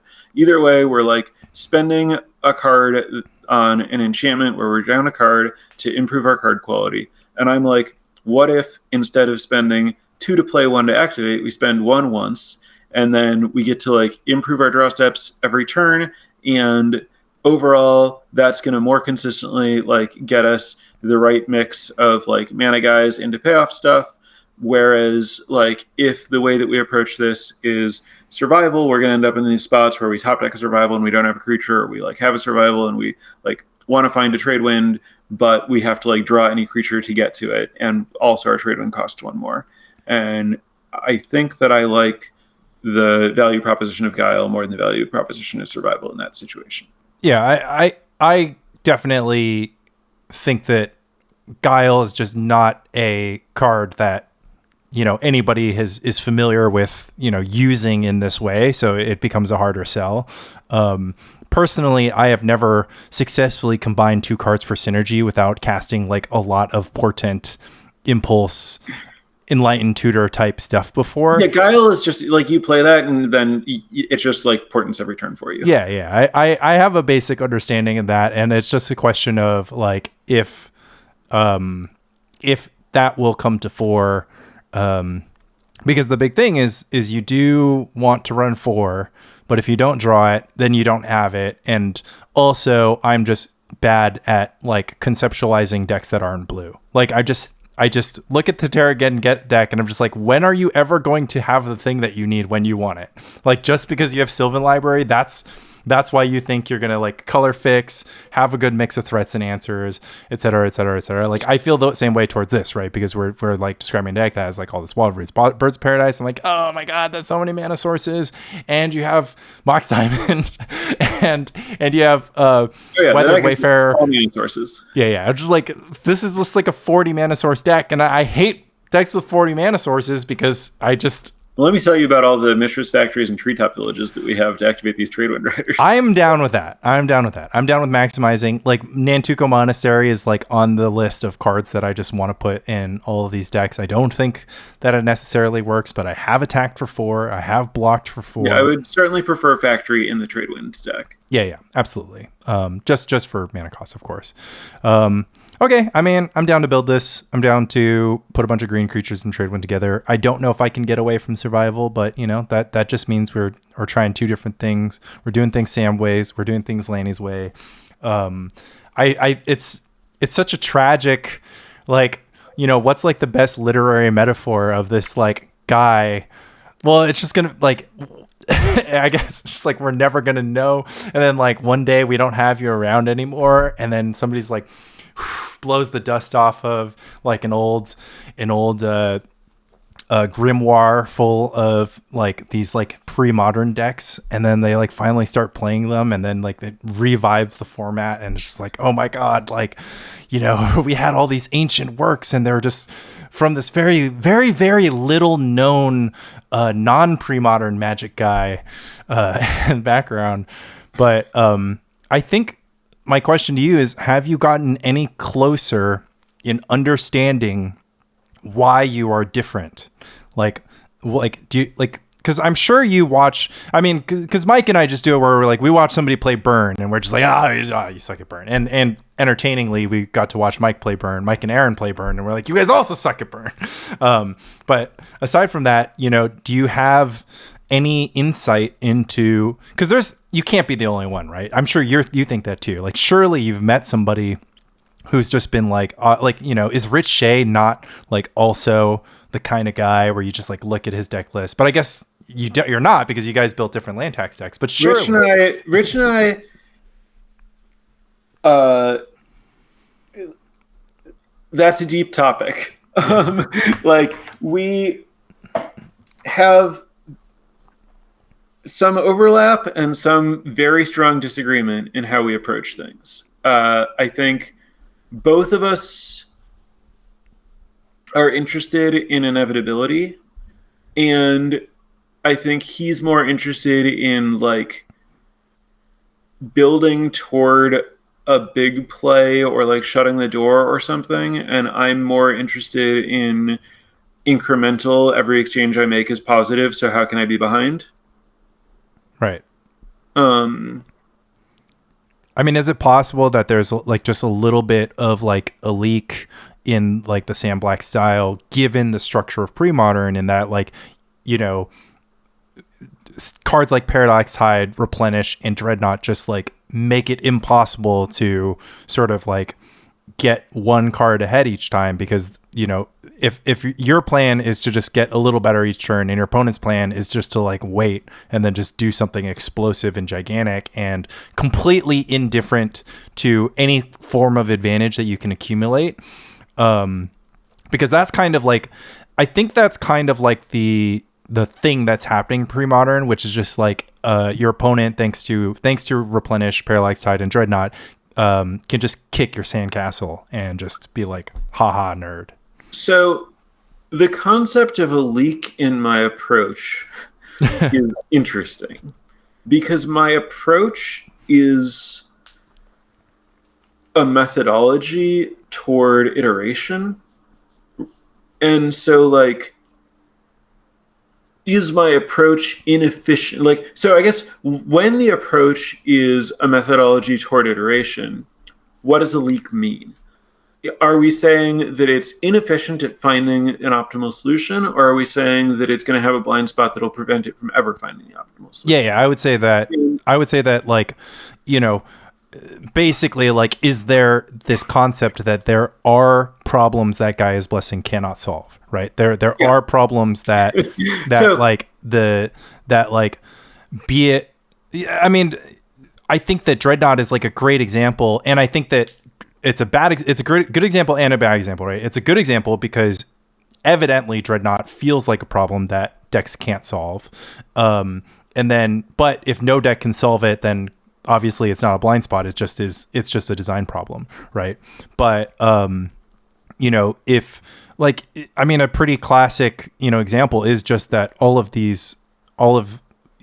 not saying these are Sam's decks, but I think what people think about when they because you describe it as this like thing, and like I think most people listening would just be like, well, these just sound like control decks, right? Like, isn't this just like a control deck? Like, you just like draw cards and you like counter spells and remove permanents. So, I mean, I think that a lot of people think, I think different people conceptualize control differently. I think that your podcast has kind of elucidated that to some extent in terms of like your conversations with Mike, where the two of you think of control differently. Right. I think. Well, I don't understand what control is, but yeah. Right. So I think that like a lot of people think of control as having a higher curve. Like when you just say imagine a control deck and imagine an aggro deck, and then you ask questions that compare them, I think that people will say the control deck has more lands. Yeah. The control deck has more expensive spells. And like neither of those has to be true. I would say neither of those really should be true. To some extent, control decks can get away with playing more expensive spells because they're playing longer games, and at some point, like you want to get to a point where you have enough mana to play a more expensive spell. But if you are accomplishing something with an expensive spell that you could accomplish with a cheaper spell, you should do that instead. And so, like, my goal, like I said, I'm just trying to lower curves. Like my goal is to really put into practice the, like, if I can do this with a cheaper spell, I'm going to do that instead. Like, okay, so, there are like these control decks that play like Decree of Justice and Exalted Angel and Eternal Dragon and stuff. And it's like, okay, so the point of this card is that we think that we need to like put effort into ending a game once we've like established control.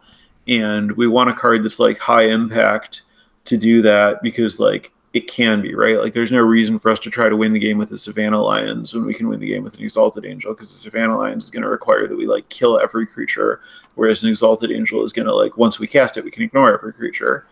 And like that's true, but like, do we need to go to Exalted Angel? Like, Savannah Lions isn't a great way to do it, but like, is there a cheaper thing that would work instead? And like Exalted Angel, there's a lot of things going for it. There are reasons for it, but it also has vulnerabilities because it's like expensive and doesn't protect itself. I think that,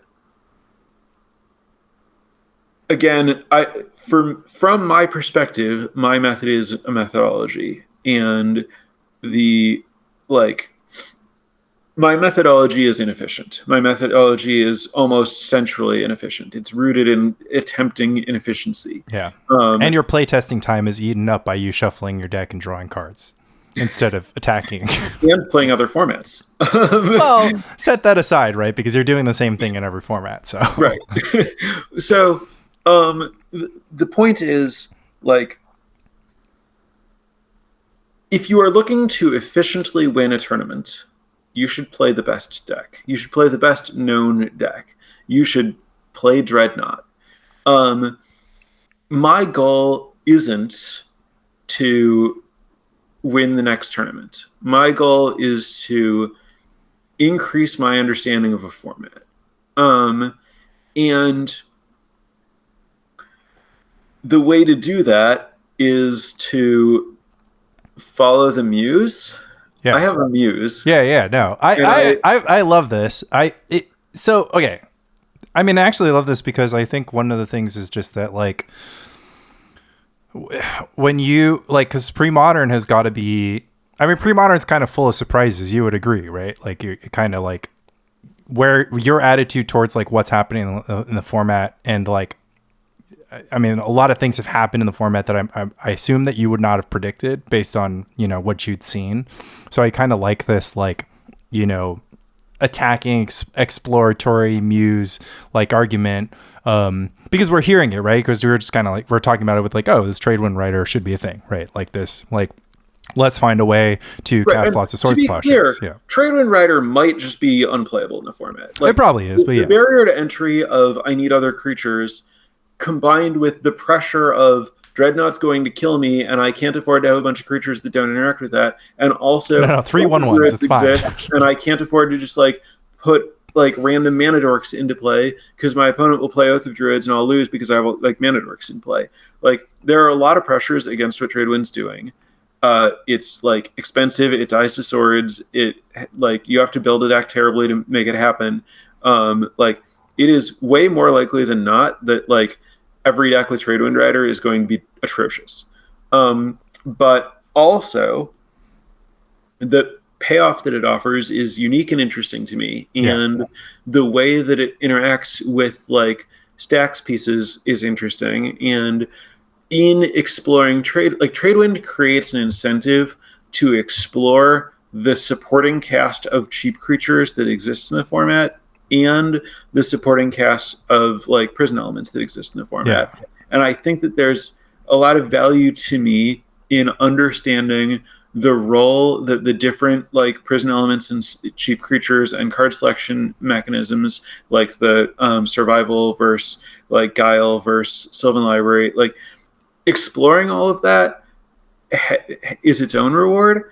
And, like, I'm not married, like, you know, the ultimate goal isn't build a playable Tradewind deck. It's, I'm curious about Tradewind and the supporting cast. I want to explore this space and then put away whatever knowledge I gain from that. And then that'll be something that can, like, the Muse can work with in the future. Yeah, that's growth. Like, I think what you said, which was, I didn't key on it immediately, was just, like, the idea that you acknowledge that the efficient way to win is to play Dreadnought, and yeah, that's just obviously true, right? There's no getting away from that. But I do think that, like, you're not thinking in the way that, like, I have a 5-month deadline, or Jesus Christ, it's a 3-month deadline now. We're in February. I have a 3-month deadline to beat this stupid thing, or I have to play the stupid deck. Like my thinking right now. To be clear, I've been in that place a lot, right? That's just like Pro Tour prep, where usually it's a 2-week deadline. Right. But a 2-week deadline is about like a 3-month deadline when you convert for amount of time that we have to work on it. Yeah. And in that spot, my approach is the same as my current approach, which is follow the Muse, gain as much information as I can before the deadline, see if the Muse has led me to something better than the default. If it's not, play the default. Yeah. But, like, I think that... But it's just how you work. You can't pull the lever that turns it into a different kind of, like, you know, problem solving machine, right? It's just like the same. So, I mean, I could, like, you know, like, like, it would be possible for me to just be like, Dreadnought is obviously the best deck. Other decks might be able to be competitive with it, but my equity will be maximized if I just grind with Dreadnought from now until the tournament and don't think about any other decks and just become a Dreadnought master. Like, it's not hard to believe that would maximize breaking my heart, your equity. But I already am a Dreadnought master. I can become a Dreadnought Grandmaster. Right. So for me, there are a couple of factors. One, that would be really boring, and I would not enjoy it. And so what's the point? Yeah. Like, I do this for fun. Like, that's why I've never done that. But two, I'm like pretty good at just like picking up a deck and playing it. The amount of like equity that I would gain from 2 weeks or 2 months or whatever of grinding Dreadnought instead of 2 days of grinding Dreadnought is pretty minimal. Yeah, you'd rather go for some venture capital investments in crazy ideas rather than, just put it into an index fund and just get a little. Like, I don't need my like 1% growth as a Dreadnought player versus like my 5% chance of spiking a better deck. Yeah. And okay, we're back. I'm back to doing your thing. Right. A lot of the time, like, I do end up like, okay, I just have to play like the team deck or the stock deck, and I'm playing it 2% worse than I would have been playing it if I'd put all the time into it. And my efforts were like a distraction from maximizing this deck, and I'm worse off in this like one tournament because of it. But some portion of the time, it's the first Modern Pro Tour, and I get to play Mono Blue Infect, and it's a joke. Yeah. And as I like the long-term idea of it, of just like you are also building like a system that every time I do it, I get better at continuing to do it next time. Yeah. I increase the odds that on any given future roll, I'll spike. Yeah, that's the dream. I mean, it's just to become Sam Black. So I'm right. And I mean, like a lot of my, coaching and other content and stuff is like, do what I say, not what I do. Like, people are like, help me figure out, like, they're like, what's a coaching session? What do you do? And I'm like, there is not a default coaching session. You tell me what you want, and then we figure out how to work together based on where you're at and what your goals are. Like, I don't have like a class in mind that you're like, hey, teach me how to be better at Magic. Like, no. You need to tell me exactly what you want. Because like, you're reaching out to me. You could reach out to, like, there are other people who like win a higher percentage of their matches of Magic than I do. I assume that you've come to me for some reason. Either you like how I explain stuff, or you like how I approach stuff. If you're coming to me because you like how I approach stuff, I hope you understand that that's not going to maximize your chance of winning a tournament in 2 weeks. Like, if you're like, how do I win an RCQ? Also, tell me how you play Magic. Like, these are different things. Yeah. And so, like, what's your real goal here? Are you trying to, like, learn how to understand Magic better? Or are you trying to, like, learn how to win your next tournament? Those are not the same goals, and they should not be approached with the same strategy. I know what I'm about. Yeah. No, I mean, do you ever have to tell a coaching client and it's like, hey, like I guess you just adapt. Certainly have people reach out to me and be like, hey, like I have a standard tournament coming up. Yeah. Like, can you help me? And I'm like, I'll do my best. I can. Yeah. You should not book a coaching session with me, but I can. Yeah. If you're, there are better options on the market, but I can certainly, I certainly won't hurt you. Right. Like, I mean, in that spot, I'll just say, like, look, I've read some tweets about Standard. I haven't played the format in whatever amount of time it is when you're asking me this. Yeah. You have 2 hours. Like, if you have, heard a bunch of people like talk Magic strategy, and you believe that like the way that I express ideas is going to get through to you, and the way that like better players do isn't, and I'm who you want to hear from, we can do this. But I'm going to know less about Standard than they do. Right. Yeah, but obviously, insofar as the Pro Tour continues to contain Limited, you'll always be pretty uniquely able to provide some insight into that with format. As long as that continues to be a big part of my focus. Yeah. So if the format allowing. I mean, I love this. Process is always good. It kind of like, it's interesting because you kind of say it like, do you feel like you've reflected on your process over this time and sort of like notice this pattern about yourself? Because I imagine when you just like come to open up a deck file, you're just vibing. You're not really like often I open up a Mox field and I'm annoyed that it asks me to enter a title before like at the beginning. Yeah. And I'm like, deck. I need to like move cards around to figure out like what colors this is. Like I don't know what I'm building yet. I know that I think I want to include this card, but I might end up with enough other cards that I am actually doing a different thing and don't even include the single card I was building the deck around. Yeah, no, I'm actually the exact same way, where it's just like I open up the file and I'm just like, intuition, and I start building the deck, and then 50 minutes later, it's just like, okay, the deck's name is now Oath of Druids, and there's no more intuitions in it. And actually, all my decks end up being Oath of Druids because I'm just like, when am I going to find the time to cast all this stuff if my opponent has creatures in play? But I think that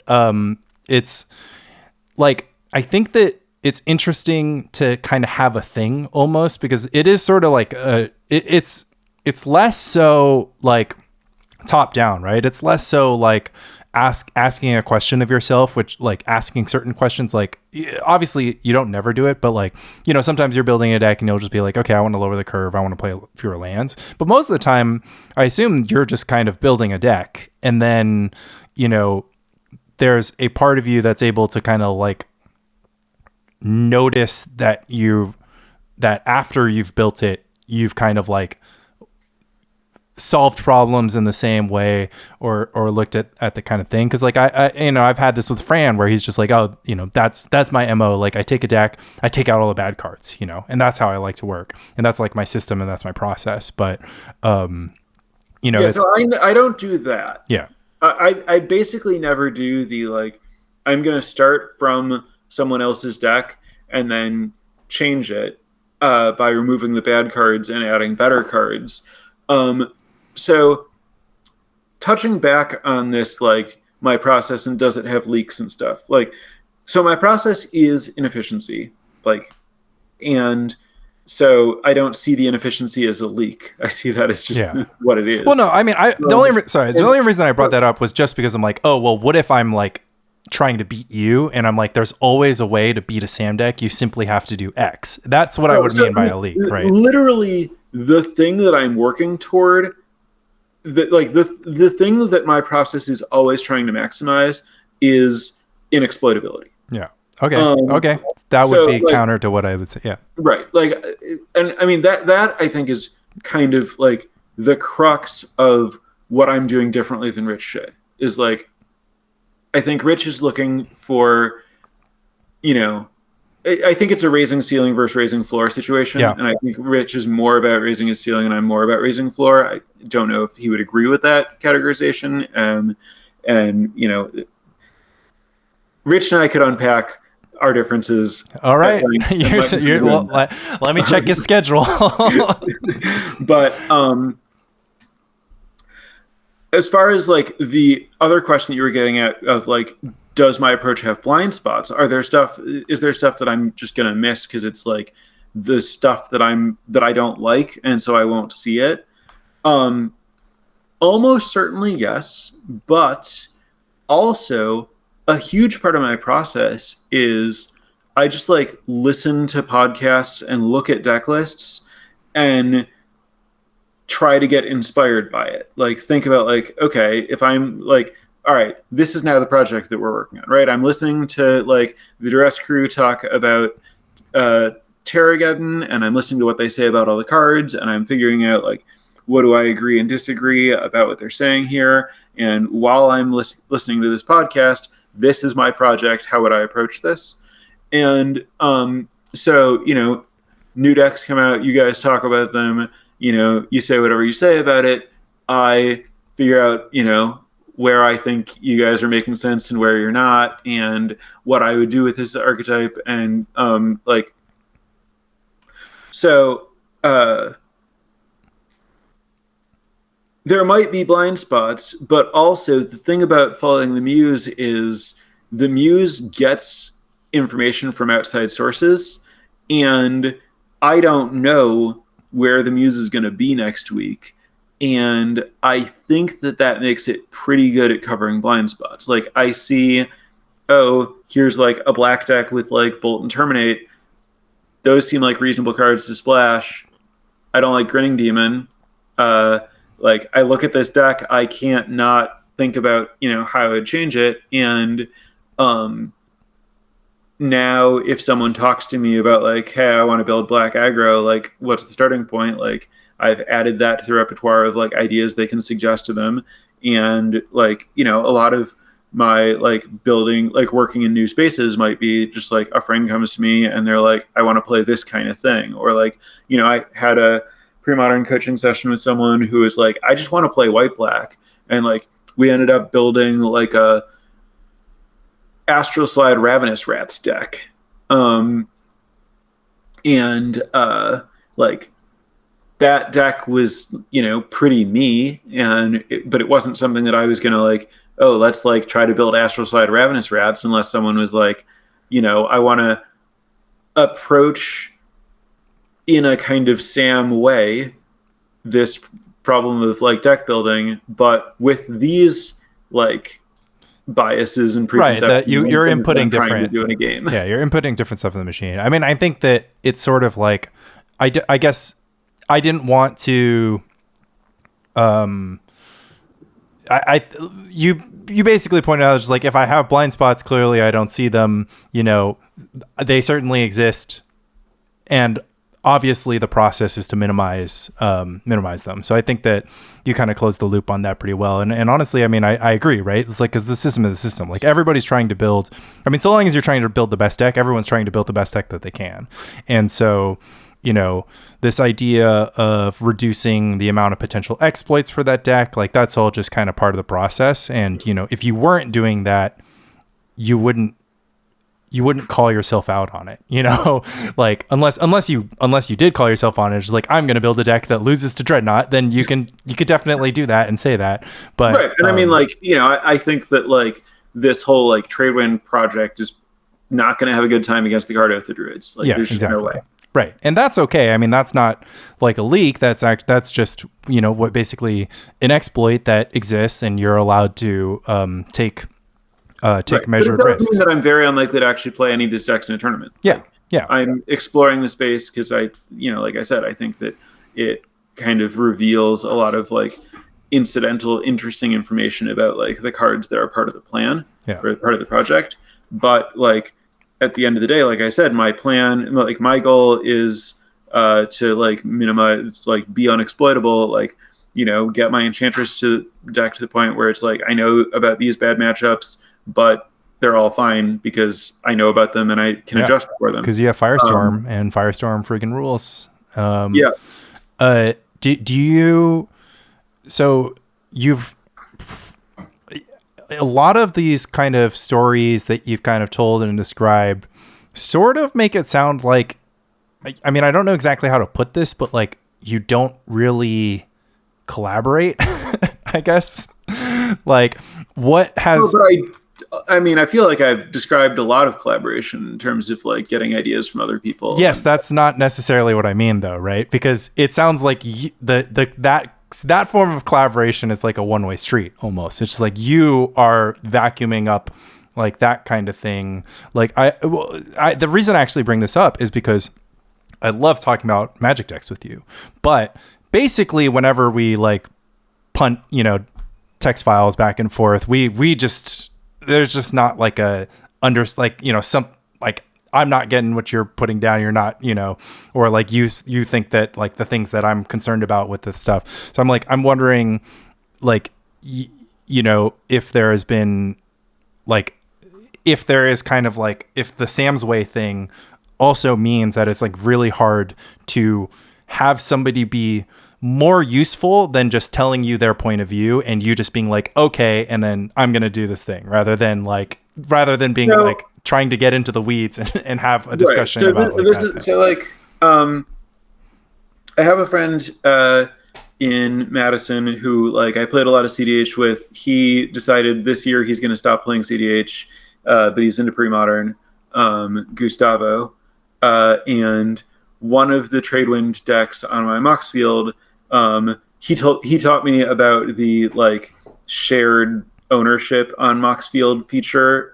So one of the decks on my Mox field lists him as like also an owner of this deck. And like we were both interested in the like blue-green Tradewind prison space.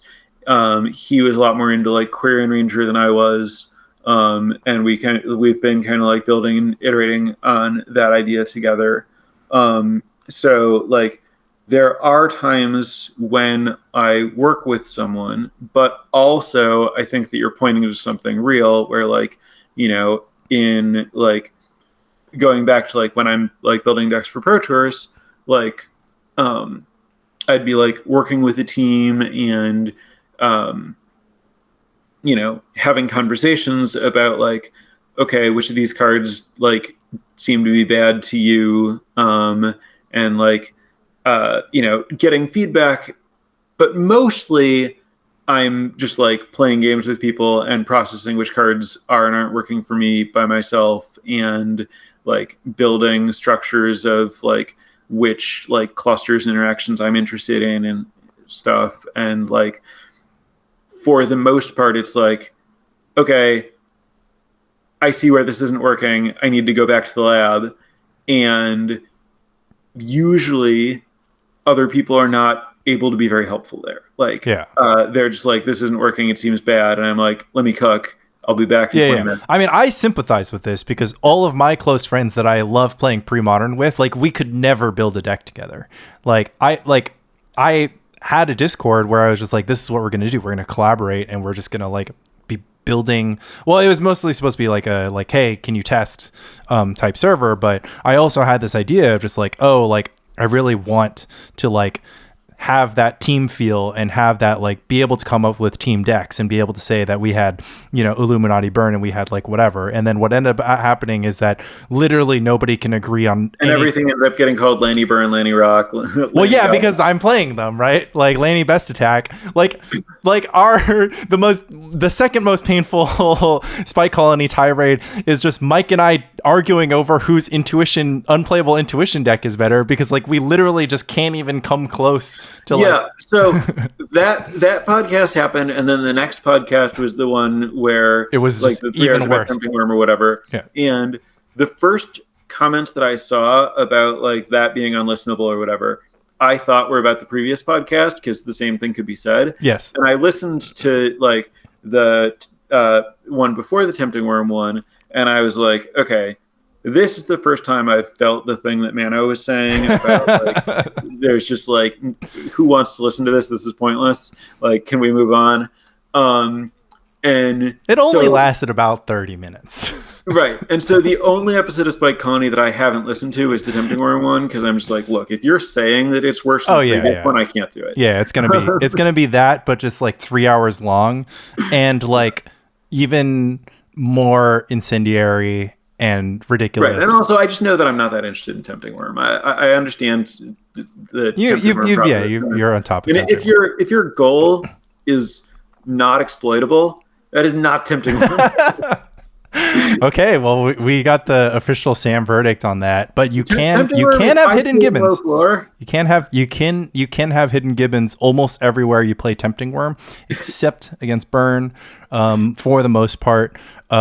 But yeah, I mean, I think that collaboration thing is interesting because you really do like, because I haven't experienced it. Like, I don't know how it works when somebody's just like, yo, like, I think we just gotta, we gotta like tweak the mana base here. Like, like right. we should do that. A note on the idea of a Discord collaboration, touching back on CDH, apologize. It's what I spend all my time on. It's fine. A lot of my thoughts. Like, the deck that I've been playing in CDH is Rograk Thrasios. And after I had a bunch of success with it, eventually, I say no one else picks up the deck. Not literally true. There is a Discord of people scattered across the world who play the deck. They've invited me to this Discord several times. I'm not in it. Yeah. And I just feel like if I join this Discord, like everyone knows that they're iterating on a deck that I built. I feel like every time anyone has an idea about a card they're playing or a question about a card I'm playing, they're just going to be like, hey, Sam, what about this? Or, hey, Sam, can you explain this? And I'm like, no, I don't want to answer the same question 500 times a day. And because you'll just write a guide and then be done with it. Yeah, if someone pays me to. I mean, like I did a while ago, but I haven't. Like they're like, hey, have you updated it? I'm like, nope. Are you going to? No reason to believe I will soon. You want to ship me a couple $100 and I'll do it. But I've like periodically seen like lists that other people play, and I've seen the development of my list, and I am pretty sure that my iteration is outperforming the iteration of the Discord by a lot. And I mean, granted, in the history of Magic the Gathering, like how many times have you heard about, I mean, I guess I don't know the answer to this question. How many times have you heard about decks made by like multiple people sort of at the same time that have shared credit? Yeah. Cool. So, I mean, it's the answer is Lantern Control in the like MTG Salvation forums is like the famous, like this deck was built by committee, and it kind of had to be because it involved like, let's have a bunch of people researching wildly unplayable cards to like figure out like what things are supposed to go in this really unique strategy. And then outside of that, the way that this works is, the Moto Hive Mind, where it's just like a million tournament results get published where like the decks are like slightly like it functions like random mutation in like a Darwinian type sense, where it's just like everyone thinks of their like, oh, I want to like try this one card instead of this one card, and then like they win a tournament with it, and then other people try it and it sticks or it doesn't, and like these decks evolve in a really collaborative way, but not in a like two people interfacing with each other type collaboration. Right. It's more of a just like evolution of decks kind of thing. We couldn't just like get you and Zvi and just make you turn into the deck building. I mean, Zvi and I have worked together for some virtuers, and I think mostly it ends up, we both follow our own muses and like come up with ideas, and maybe someone chimes in with like, I don't like this card, maybe this card would be better, like,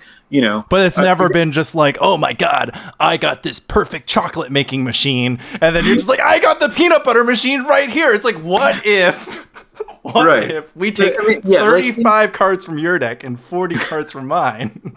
Right. Usually there's going to be, someone who has like vision, like, the goal, the vision, the desire to like build this kind of deck, and someone else is like, I see what you're doing with this. Have you considered this card? And then the person with the vision is going to be like, let me think about how that factors into my vision. Maybe it's like, maybe there's a place for it, maybe there's not. Or the person who has and maybe they say, nope, that doesn't fit into my vision. And the other person's like, okay, well, I'm pretty sure it'd be a lot better. So I'm going to try my take on your version. So this actually harkens back to my favorite tweet that I saw like a week ago or a month ago. Because basically what I'm trying to think, I'm just like, if we all started building decks that beat Dreadnought, surely one of us will find one before LobsterCon and it'll work. But part of the problem is this sort of like, collaboration doesn't make the thing go faster. It reminded me of a tweet I saw last month that was like, some project manager out there is probably like, well, can 9 women give birth to a baby in 1 month? Like, why don't we just do that? Like, that's where I'm at right now. I'm just like, how many women can we get to get this baby tomorrow? Like, because I am tired of thinking about what's going to happen when I just get, Dreadnought, Vision Charm, another Vision Charm, foil days, GG. Blah. Just so bad. It's just like, it's so bad. I only played it against Dreadnought one time or 2 times in the last 20 matches, and I'm not like a big complainer, but I am a big like I don't know. I'm not the kind of person that's just like, there's just nothing that I can do. But right now, that's how it feels. So More Gibbons. Yeah. More Gibbons in my green red. I mean, I'll just make my burn deck a green red burn deck. I did start by trying the 15 card sideboard plan, but in that particular run of the league, I did not run against any other Dreadnought. Right, the problem with the 15 card sideboard plan is it's really effective, but also it's really effective because sideboard spaces are really valuable and sideboard cards in the format are really effective, and you actually give up a lot when you do that. Okay, but what you might not, right? Because you might be playing burn and you might think that it's good against everything, and you can afford to sacrifice your sideboard to beat Dreadnought. Well, the thing is, the burn sideboard cards don't move matchups that far. First of all, you start with the 3 lava darts, gross, just to make it so that you get up to 50%, waste of time. Then you have Price of Progress, which just does the same thing as every card in your deck, but a little bit better. So it's just kind of we swapped out our our cantrip for a draw 2, so who cares. Flaring Pain Anarchy type stuff has never even been part of the discussion. And then you have Overload, which is an anti-Dreadnought card, so that's awesome. And then you have Blasts, which I'm anti every deck that's blue, and that's the best color. And then the last remaining card is Earthquake, which you can just play in the main deck. And so I have reached the conclusion that it's better to just play sideboard cards against Dreadnought. And now, granted, they just don't exist. I'm at 6 blasts, 3. I'm at 6 blasts, 3 overload, 3 Mog Salvage, and 3 threaten. After the first 12, I was well, here's this one, I guess. I could up the overload Mog Salvage number up to 8 and the blast number up to 7, etc. But I think the 8th blast is better than the 4th overload. I mean, yeah, because it can help, because it can punch through some random ball lightning that I cut from my deck because I needed to move the earthquakes to the main deck. But it does sound like once you're on, I'm burn with 15 1-for-1s. It sounds like your deck and matchup might be bad. Yeah, because then you're just all the other decks except for instead of having no burn spells in your deck at this point, right? You're just your aggro control. Yeah. You have 16 burn spells, so you do have to keep 1. Okay, sure. A Fire Blast. Yeah, you have a single Fire Blast. Fire Blast, Incinerate, Seal of Fire, Lightning. Okay, I guess that actually sounds like it's a pretty good plan. Yeah, I guess creatures and a million ways to stop your opponent from doing a thing, given that 8 of them are hard counter anything, so that okay, yeah. No, I'm there. That sounds like a deck that would be good against Dreadnought. And I put Mistress Factory. Well, you still lose game 1 every single time, so you might just get Dreadnoughted still. But you are maximizing the chance. Have you considered exactly this, but pre-board? Yeah. Yes. Yes. Let's just go to war with Mog Salvage. You just board into a functional deck against everyone else. Wait. Absolutely. Wait, is that the answer? That you need all 3 games against Dreadnought, so you actually just have to your Beefcake deck just plays 4 game crumble? 1 against everybody. Okay, we solved it. The pregnant women came through. We have given birth to a baby. You just start with Arcane Lab, whatever, Goblin Tinkerer. It's 4 of them. Why 1? Why Matron for 1? It's too late. You need it on turn 2. Turn 2's too late sometimes. Just start down a game against everybody but Dreadnought. If your deck is good, if everybody's Dreadnought, then it doesn't matter, right? But all the non-Dreadnought people are fish. As we've established, it's not the case that everyone's Dreadnought and Dreadnought's on the reserve list. Yeah, we have. I mean, it was 13% last year. It should be. Maybe it'll be up to 15%. Yeah, it might be up to 15. That's fair. I mean, if everybody is playing Dreadnought, then I will play Grotog, but so long as people are playing Ponza Oath or a little bit of Burn, I'm kind of not into it. But Grotog is pretty good against Terrageddon and decent against Replenish, so I'm just destined to relive the same fate. Where does your thought process go when given the prompt, should you play Naya Enchantress at LobsterCon? The conversation we had earlier, which was it doesn't beat Dreadnought. I started this podcast ready to be I'm in. Naya So, Enchantress at LobsterCon. No. What I said was, it turns out that I don't think I'm favored in game one. I do think it has a favorable matchup against Dreadnought. I mean, I want, if my opponent goes Island Portent, I want to be like ready to sign the match slip with a 2 next to my name rather than the opposite. Sure. Like, that's the feeling that I want to get. Like, and Grotog actually almost gets me there, even though I drew against Mark Flory. But he cast Peak against me, and I was like, I have 2 Swords to Plowshares and a bunch of counterspells. Just like, I'm pretty sure I can get you there with Naya Enchantress if that's where you want to be. I mean, I feel it. The Hidden Gibbons main deck, boom, done. I mean, that's like not indefensible. Like, it's an enchantment. Cut the Mary's guy. Oh, no one. They're like, the green-black players have stopped playing Deed. That's correct. So you can safely put Karmic Justice in the sideboard. You want one in the sideboard because it comes in against everyone who brings in their disenchants after game one. Yes. But there's no reason for the Karmic Justice to be main. Cool. If you want, like, if you're serious about, I just want to be Dreadnought, you don't need the Words of War main, especially like because your plan can just be replenish my Sealed Fires to win game one. So I'm mostly with you there, with the exception of like Words of War is the best way to get your opponent to concede. Because you will win with the Seal of Fire, I completely agree, and you will win with Gaia's Blessing if you don't win with the Seal of Fire. But sometimes you need your opponent to concede.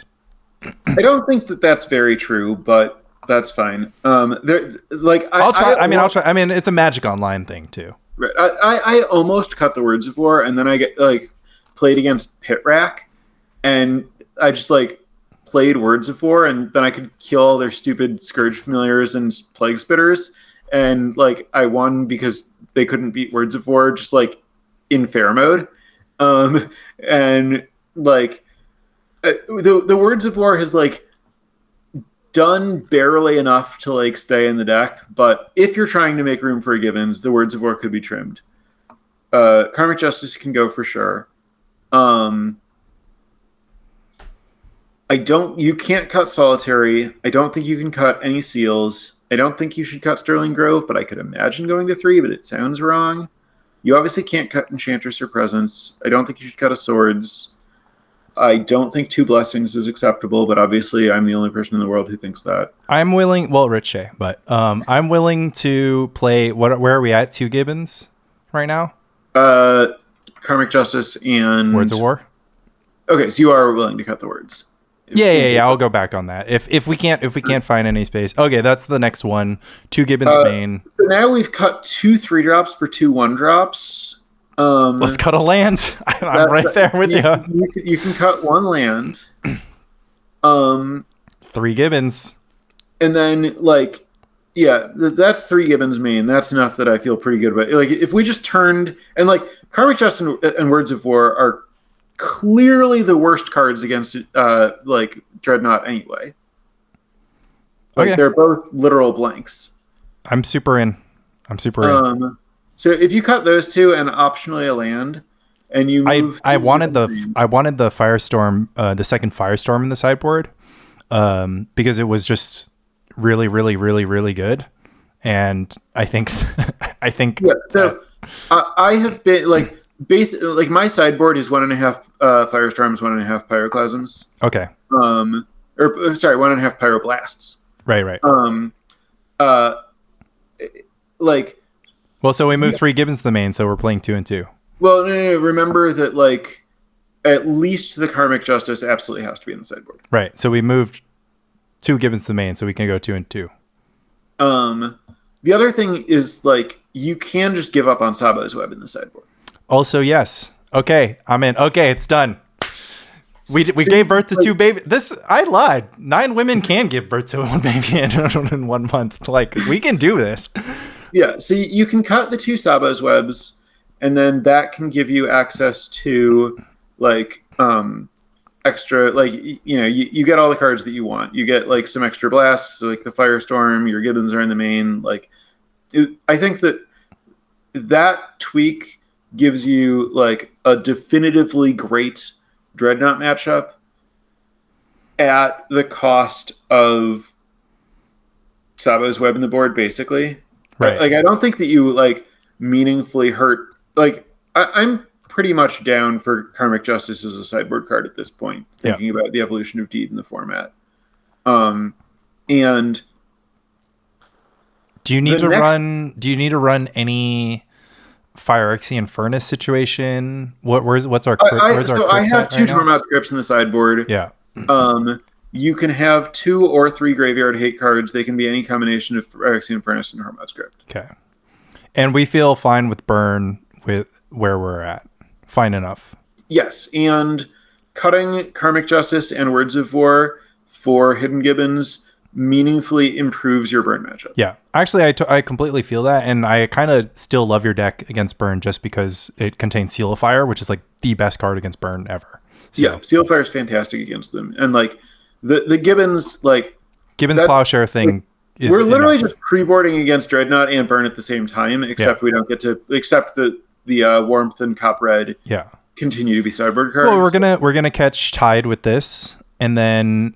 Like, I guess the only other question is where you feel like your deck is against Terrageddon and Survival Rock. Like, if you have opinions on, because those are emergent decks that you probably didn't factor in initially. So I believe that you're pretty good against Survival Rock because like your Seal of Fires and Plows and Seal of Cleansings are all on. And like your card advantage engine trumps their card advantage engine. So you just need to like be able to like plow, like if they have like Plague Spitter or something, you need to be able to plow that. But like if you're grinding with Argothian and they're grinding with Survival, like let's go. Yeah. Well, they have access to Plague Spitter, so I mean you can catch it, of course. Yeah. But they have access to Plague Spitter, and then they'll bring some Engineered Plague post board. Right, but you have more answers to their engine than they have answers to your engine. Right, that's correct, yeah. And then if you have any amount of graveyard hate, it's just over for them, right? Like, yeah, absolutely, yeah. If you exile Squee Genesis, I mean, that's kind of where the Phyrexian Furnace idea kind of comes in, where it's a little bit better, but right, a 2-1 split seems totally fine, or in either direction. Right. And then as far as Terrageddon, yeah, how does your deck feel against Armageddon? Like that was never something I've like fully teased out or really like sort of understood. Well, I think that the like land count being higher is better than like having the like wild growths and stuff, because it means that like when you draw a land after they blow up your stuff, like you can just play it, as opposed to like you draw a wild growth and you can't play it because you don't have any lands. Right. And you know, there's always the spot where like they get in, and the next land you play is a Sarah Sanctum, and you just laugh at them. Yeah.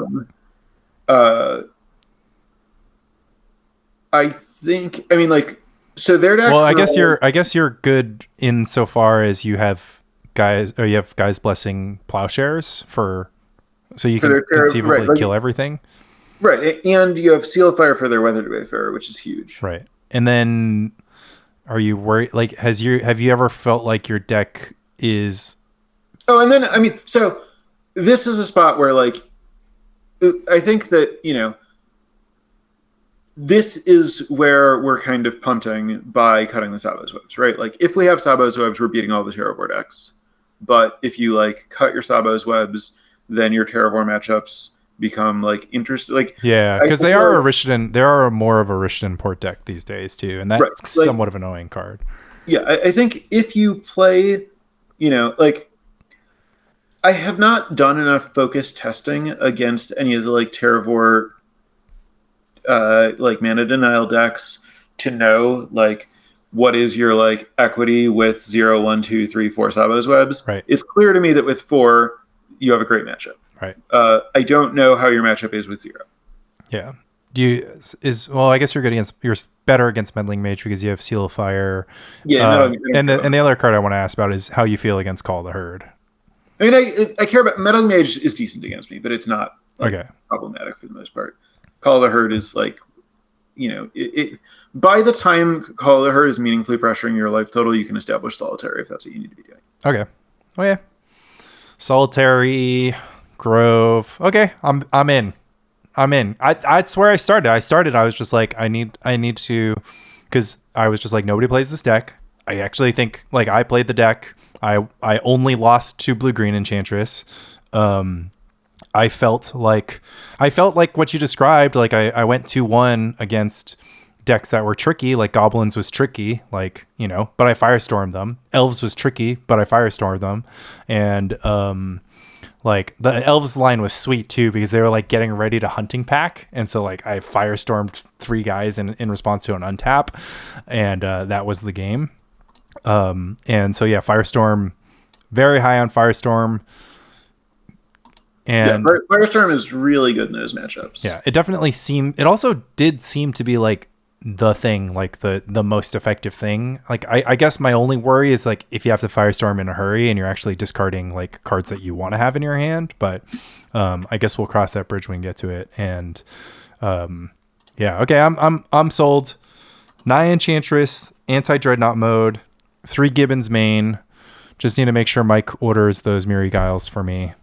And yeah, I still don't know that I'm personally like I'm updating my deck in Muxfield now, like because the thing is like because Gibbons is a like single green enchantment, like its floor is very high. Yeah. Like, oh no, I have these like anti-dreadnought Gibbons in my main deck. What happens if I draw them against like random unplayable deck? Yeah, and now I have a bad card against an unplayable deck. Like, okay. Yeah, I mean, it's like the thing that's most exciting for it to me is just like the list of those enchantments is Exploration, Miri's Guile, Elephant Grass, right? It's like of all of those, like we're really just trying to beat Exploration as well, and Miri's Guile, of course, but we have that in our deck, so it doesn't matter. But like we're trying to play it turn 1, or like if we play it turn 1, there's so many places where it gets paid. And then if we draw it, obviously we're just in the Enchantress zone and we're super happy. And then also if we draw it while we're in the Enchantress zone, it might exist as like bonus value in this kind of world. I guess the only downside being all of their plowshares are sort of waiting for a target. So now we have a plowable card in the main deck. But I don't know, like maybe who cares? That doesn't matter. Yeah. I'm doing that next. I'm completely sold. That's where I wanted to be. I just wanted to like the only misgiving was just that when I don't have my portent, I just like am completely lost. But you won me over with Sensei's Divining Top, and I'm on the Naya Enchantress train. I'm going to be so hard on the train that we are going to get somebody besides me playing that deck at LobsterCon as well. Because you know I'm going to chicken out and play Grotog anyways, but I will have the deck sleeved in the house. Like, you know, it'll be there. Like, it felt good. It felt like you delivered on all the promises. And I do actually think you did like the tune, like I could feel the tunedness of it. Like right. It felt like you had completely worked through and thought through so many angles, and then sideboarding felt good and the sideboard felt super tight. I think I made the comment in the video that I like played all my sideboard cards, and that always feels good. So that's a win. As is tradition in the Sam Black Spy Colony, last few minutes checking in on the dinner party metagame at Sam Black's house.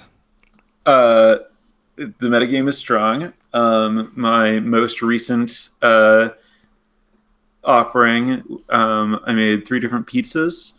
One of them was a all vegan, of course. Yep. Nobody's calling for bans though. It's just healthy and balanced. Yeah. So it was a. But meat and dairy is banned, so it's kind of an interesting sub format. Yeah, I mean it's a format. Yeah. It has rules. Yeah, so Chicago style deep dish with like a homemade the cheese like is under mozzarella. The sauce. The cheese is under the sauce. The cheese is under the sauce. This is the pizza of my childhood.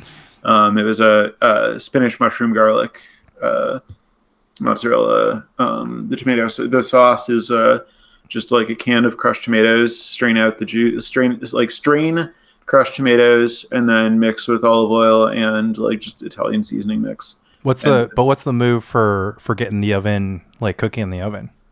I have like a 14-inch cast iron and my oven goes to 550. Nice.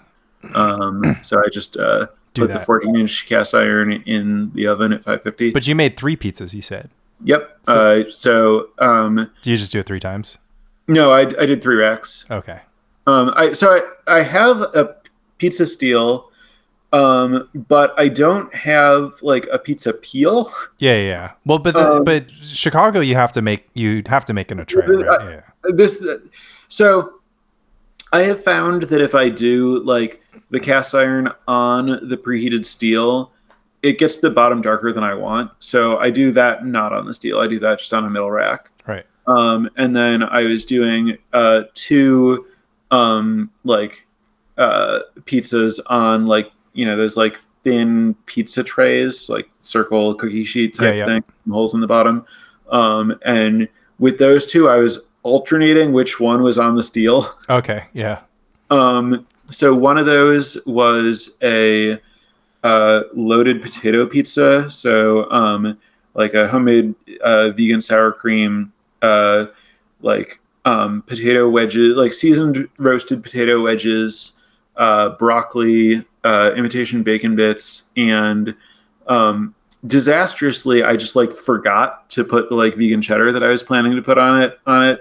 It would be better with that. And then that was like bake it and then top it with like cold sour cream and green onions. And then the other pizza was a pineapple Thai curry pizza.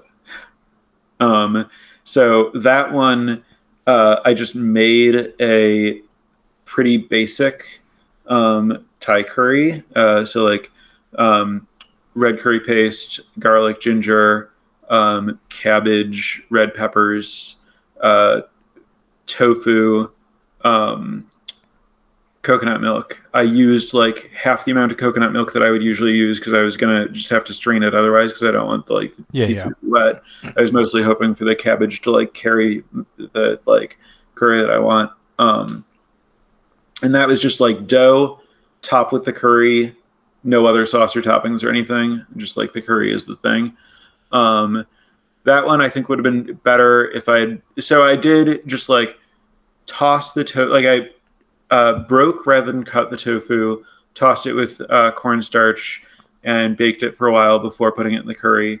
That ended up being like kind of big, unseasoned pieces. I think that one wanted to be marinated more. I think that one wanted pre-marinated tofu. Because it also just like, I don't know, it didn't like soak up the sauce as much as it might in some other contexts. Because partially, I think because of the low coconut milk, so it was like less. There was less for the like. Yeah, tofu is a huge challenge. I mean, especially your dry seasoning is going to come through a lot more with the cornstarch baking situation, right? Yeah. So I think with that one, the tofu should have been marinated. And so that one, just that tofu on dough, bake, take it out, add cilantro, serve. Right. Well, which pizza was the dreadnought of the group then? The almost universal, the Chicago deep dish was the preferred pizza. Okay. But I think both of the others there was like clear iteration to be done on. Yeah. Whereas like the Chicago style was, I've been there before. That one has been iterated. It's complete. Yeah. The 75 is locked on the Chicago. We can brew the other 2. Yeah. We're going to do French night on my birthday, which is a week from today. Okay. That's like the cuisine I have like the least familiarity with. I know it's like, the basis of like fine dining or whatever. Considering that butter and eggs, that butter and eggs is like the complete foundation for it, it's like a pretty easy one to skip in the like vegan world. Yeah. So I have I'm going to do the ratatouille, which is actually a Thomas Keller recipe, which is just confit bialdi. So all the zucchini, tomato, Japanese eggplant, and squash is basically just tray baked in lots of romesco sauce, like a roasted red pepper sauce, infinity olive oil, and then it's just plated with olive oil in the sauce. And then steak au poivre, which is just one of my favorites, but there's the new vegan steak brand. So I'll have that as the vegan option. And just au poivre sauce, I guess I'll have to make with oat milk. So that'll be interesting. I don't know what that is. Oh, sorry. Au poivre stands for pepper. It's a peppercorn sauce. So that's just toasted peppercorns, shallot, garlic, deglazed with some liquor, normally brandy, and then cream and stock added with a reduction. So I haven't found a supermarket vegan cream yet. Oatly makes it, but it's normally for specialty markets or for people in Sweden. So, Martin Berlin, if you're listening, while you're thinking about that Dreadnought ban, just ship some Oatly creamer my way too. But that's the plan for this upcoming. And the new spicy technology in the house is that I recently got a carbon steel pan, and I love that thing. That's like a super winner. Just like is still pretty heavy, but lighter than the equivalent size cast iron. And it gets to do all the things that cast iron does, but you can like hold it by the handle and toss your food in it. But my next goal is a saucier, which is a rounded bottom sort of pot, like shallow, but not too shallow, not too deep pot situation, which is really good for tossing pasta, sauces, and risottos. So wait, how is this like? What's the difference? Like, how wok-like is this? It is in roundness. It is between a wok and a pot. So it's round, but it still has a flat bottom, whereas a wok basically doesn't have a flat bottom. The visual aspect of this podcast is going to be lost on people, but I have to ask if you're describing the thing I use all the time. Okay, yeah. So Sam is showing something that is. This has some curry remnants in it. This is effectively a saucier, yes. I think a typical one would be a little bit taller and actually typically smaller capacity. It looks like what you're holding is like maybe like 6 quarts or 5 quarts.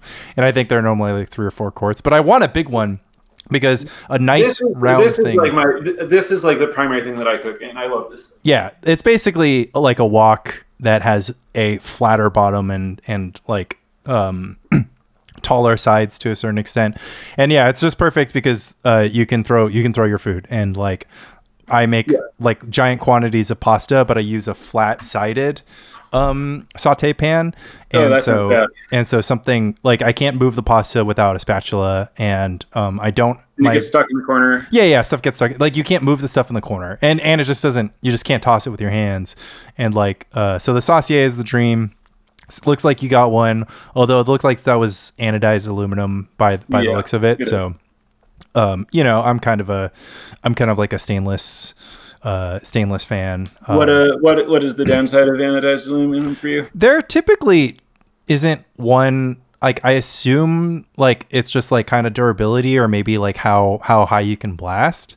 But I think it's like pretty fine. I just like part of it is just familiarity. Like I just feel super comfortable. Like I feel like the retention is better on stainless. I think it is. Like I think because stainless is cladded, it'll be like better retention than anodized. But anodized is, I've come around on anodized. I've used it a lot. I started filming chefs. I'm going to be filming chefs this week for a food delivery platform, and I've watched people work with everything, and I'm just kind of been less crazy about certain pans. But as far as pans in my house, I'm just gonna be like, okay, well, I want stainless and carbon steel and cast iron.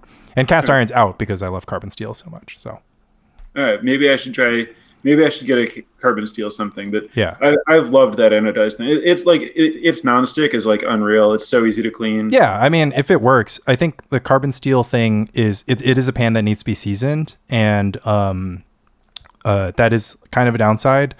OXO makes one that has a very, very good pre-seasoning, but they didn't have it in 12-inch. They only had it in 10-inch when I went to buy. So I got a 12-inch one from Made In, and they're pricey. They're like, $100 for the pan. It's kind of like it's not like you can't just like get a bunch of them, but it's a buy it for life thing. So yeah. I mean, I'm pretty like my pan situation is the thing I just showed you, and then I have like a kind of like a normal like 9-inch cast iron, and then like a 14-inch cast iron. Yeah. I bought a Black Friday deal for all clad plans. Like 7 years ago, and I've just been using those. So it's like 2 pots, 3 pans, 10-inch, 8-inch, and then the flat-sided saute pan, and I've just been filling the gaps. Cooking for between 2 and 4 is like really where you need that 12, 14-inch pan stuff. So those end up just being like, well, I don't know, my wrist hurts because I'm using 12-inch pans all the time, but I don't want to have like 12-inch and 10-inch pans in my house. So it's a struggle.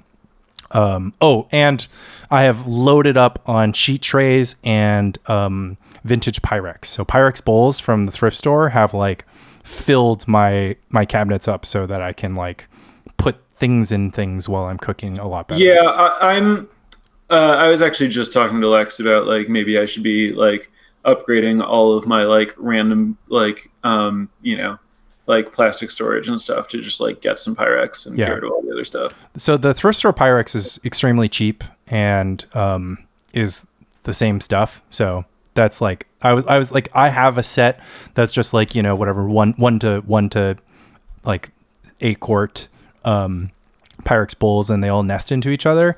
And so I paid for that set on Amazon, and then like, years later I'm like, I kind of need more of these. So I went to the thrift store and they have all the same sizes, and it's just the same stuff from 30 years ago. So a huge fan of that. And then of course they have casserole dishes and other shapes and sizes, but the bowls are definitely the winners for me as far as Pyrex goes. And you can, double boiler with them and do all toss them in the microwave, whatever. But and then the quarter sheet tray is like my new favorite thing. Just like it's just the size that goes in your toaster oven. But if you have a bunch of them, you can have a bunch of them. So those have been Castellani's big updates. But still have to make it out to Madison. Another year goes by, but one of these days. And you're not going to LobsterCon this year. It's just yeah. The split killed you. Yeah. Well, next year they'll bring it back together. We probably won't be in the same room, but right. Well, the split, and I mean, like, I would say the cost of flights to Boston seems to be extremely highly variable. Yeah. Last year when I went, the flight was like absurdly cheap, and the flight for the time that it was this year was like way more than I would normally consider for that. Fair enough. Yeah. Well, what the nice thing about Pre-Modern and LobsterCon is that they're just going to happen every year, and they'll be you can probably still play Naya Enchantress. So that's a dream. Sam, thank you so much. We love a solid 3 hour one. But it feels like there's always so much to talk about when we have you on. Mike had family stuff, but he'll be back next week. This is fun. The worst part is now the next time you post Spike Colony, I'm gonna be like, well, you don't get a listen. I just listen anyways. Do you got somebody for the Super Bowl tonight? I found out that the Super Bowl was happening on Friday. I was surprised that I hadn't found out until then. I didn't know any of the teams that were in it or that it was happening.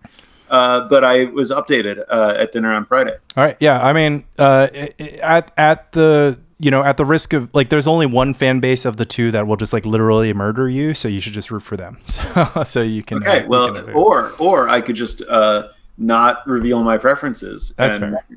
Also, they might not exist, but maybe if it's important to you that they do, they might exist, and maybe I'm just being cheeky about it. Yeah, that's fair. I mean, you can just tell me between the color red and green which one you like better, because that's how I choose. No. We've established that it's not safe to reveal these preferences. Okay, fair enough. This has been Spike Colony, following the Muse with Sam. Go follow Sam on social. We've done the plug thing before. He teaches you how to play Limited, and he's Samuel H. Black everywhere. And you can pay him to write your CDH guide or your... it's really very flexible on what you can pay me to do. If you're looking to like have a discussion that is where you're trying to learn something from it, we can probably make that work, but it will be about $100 an hour. Yeah, there you go. Less if he streams it. Love Spike Colony. Thanks, Sam.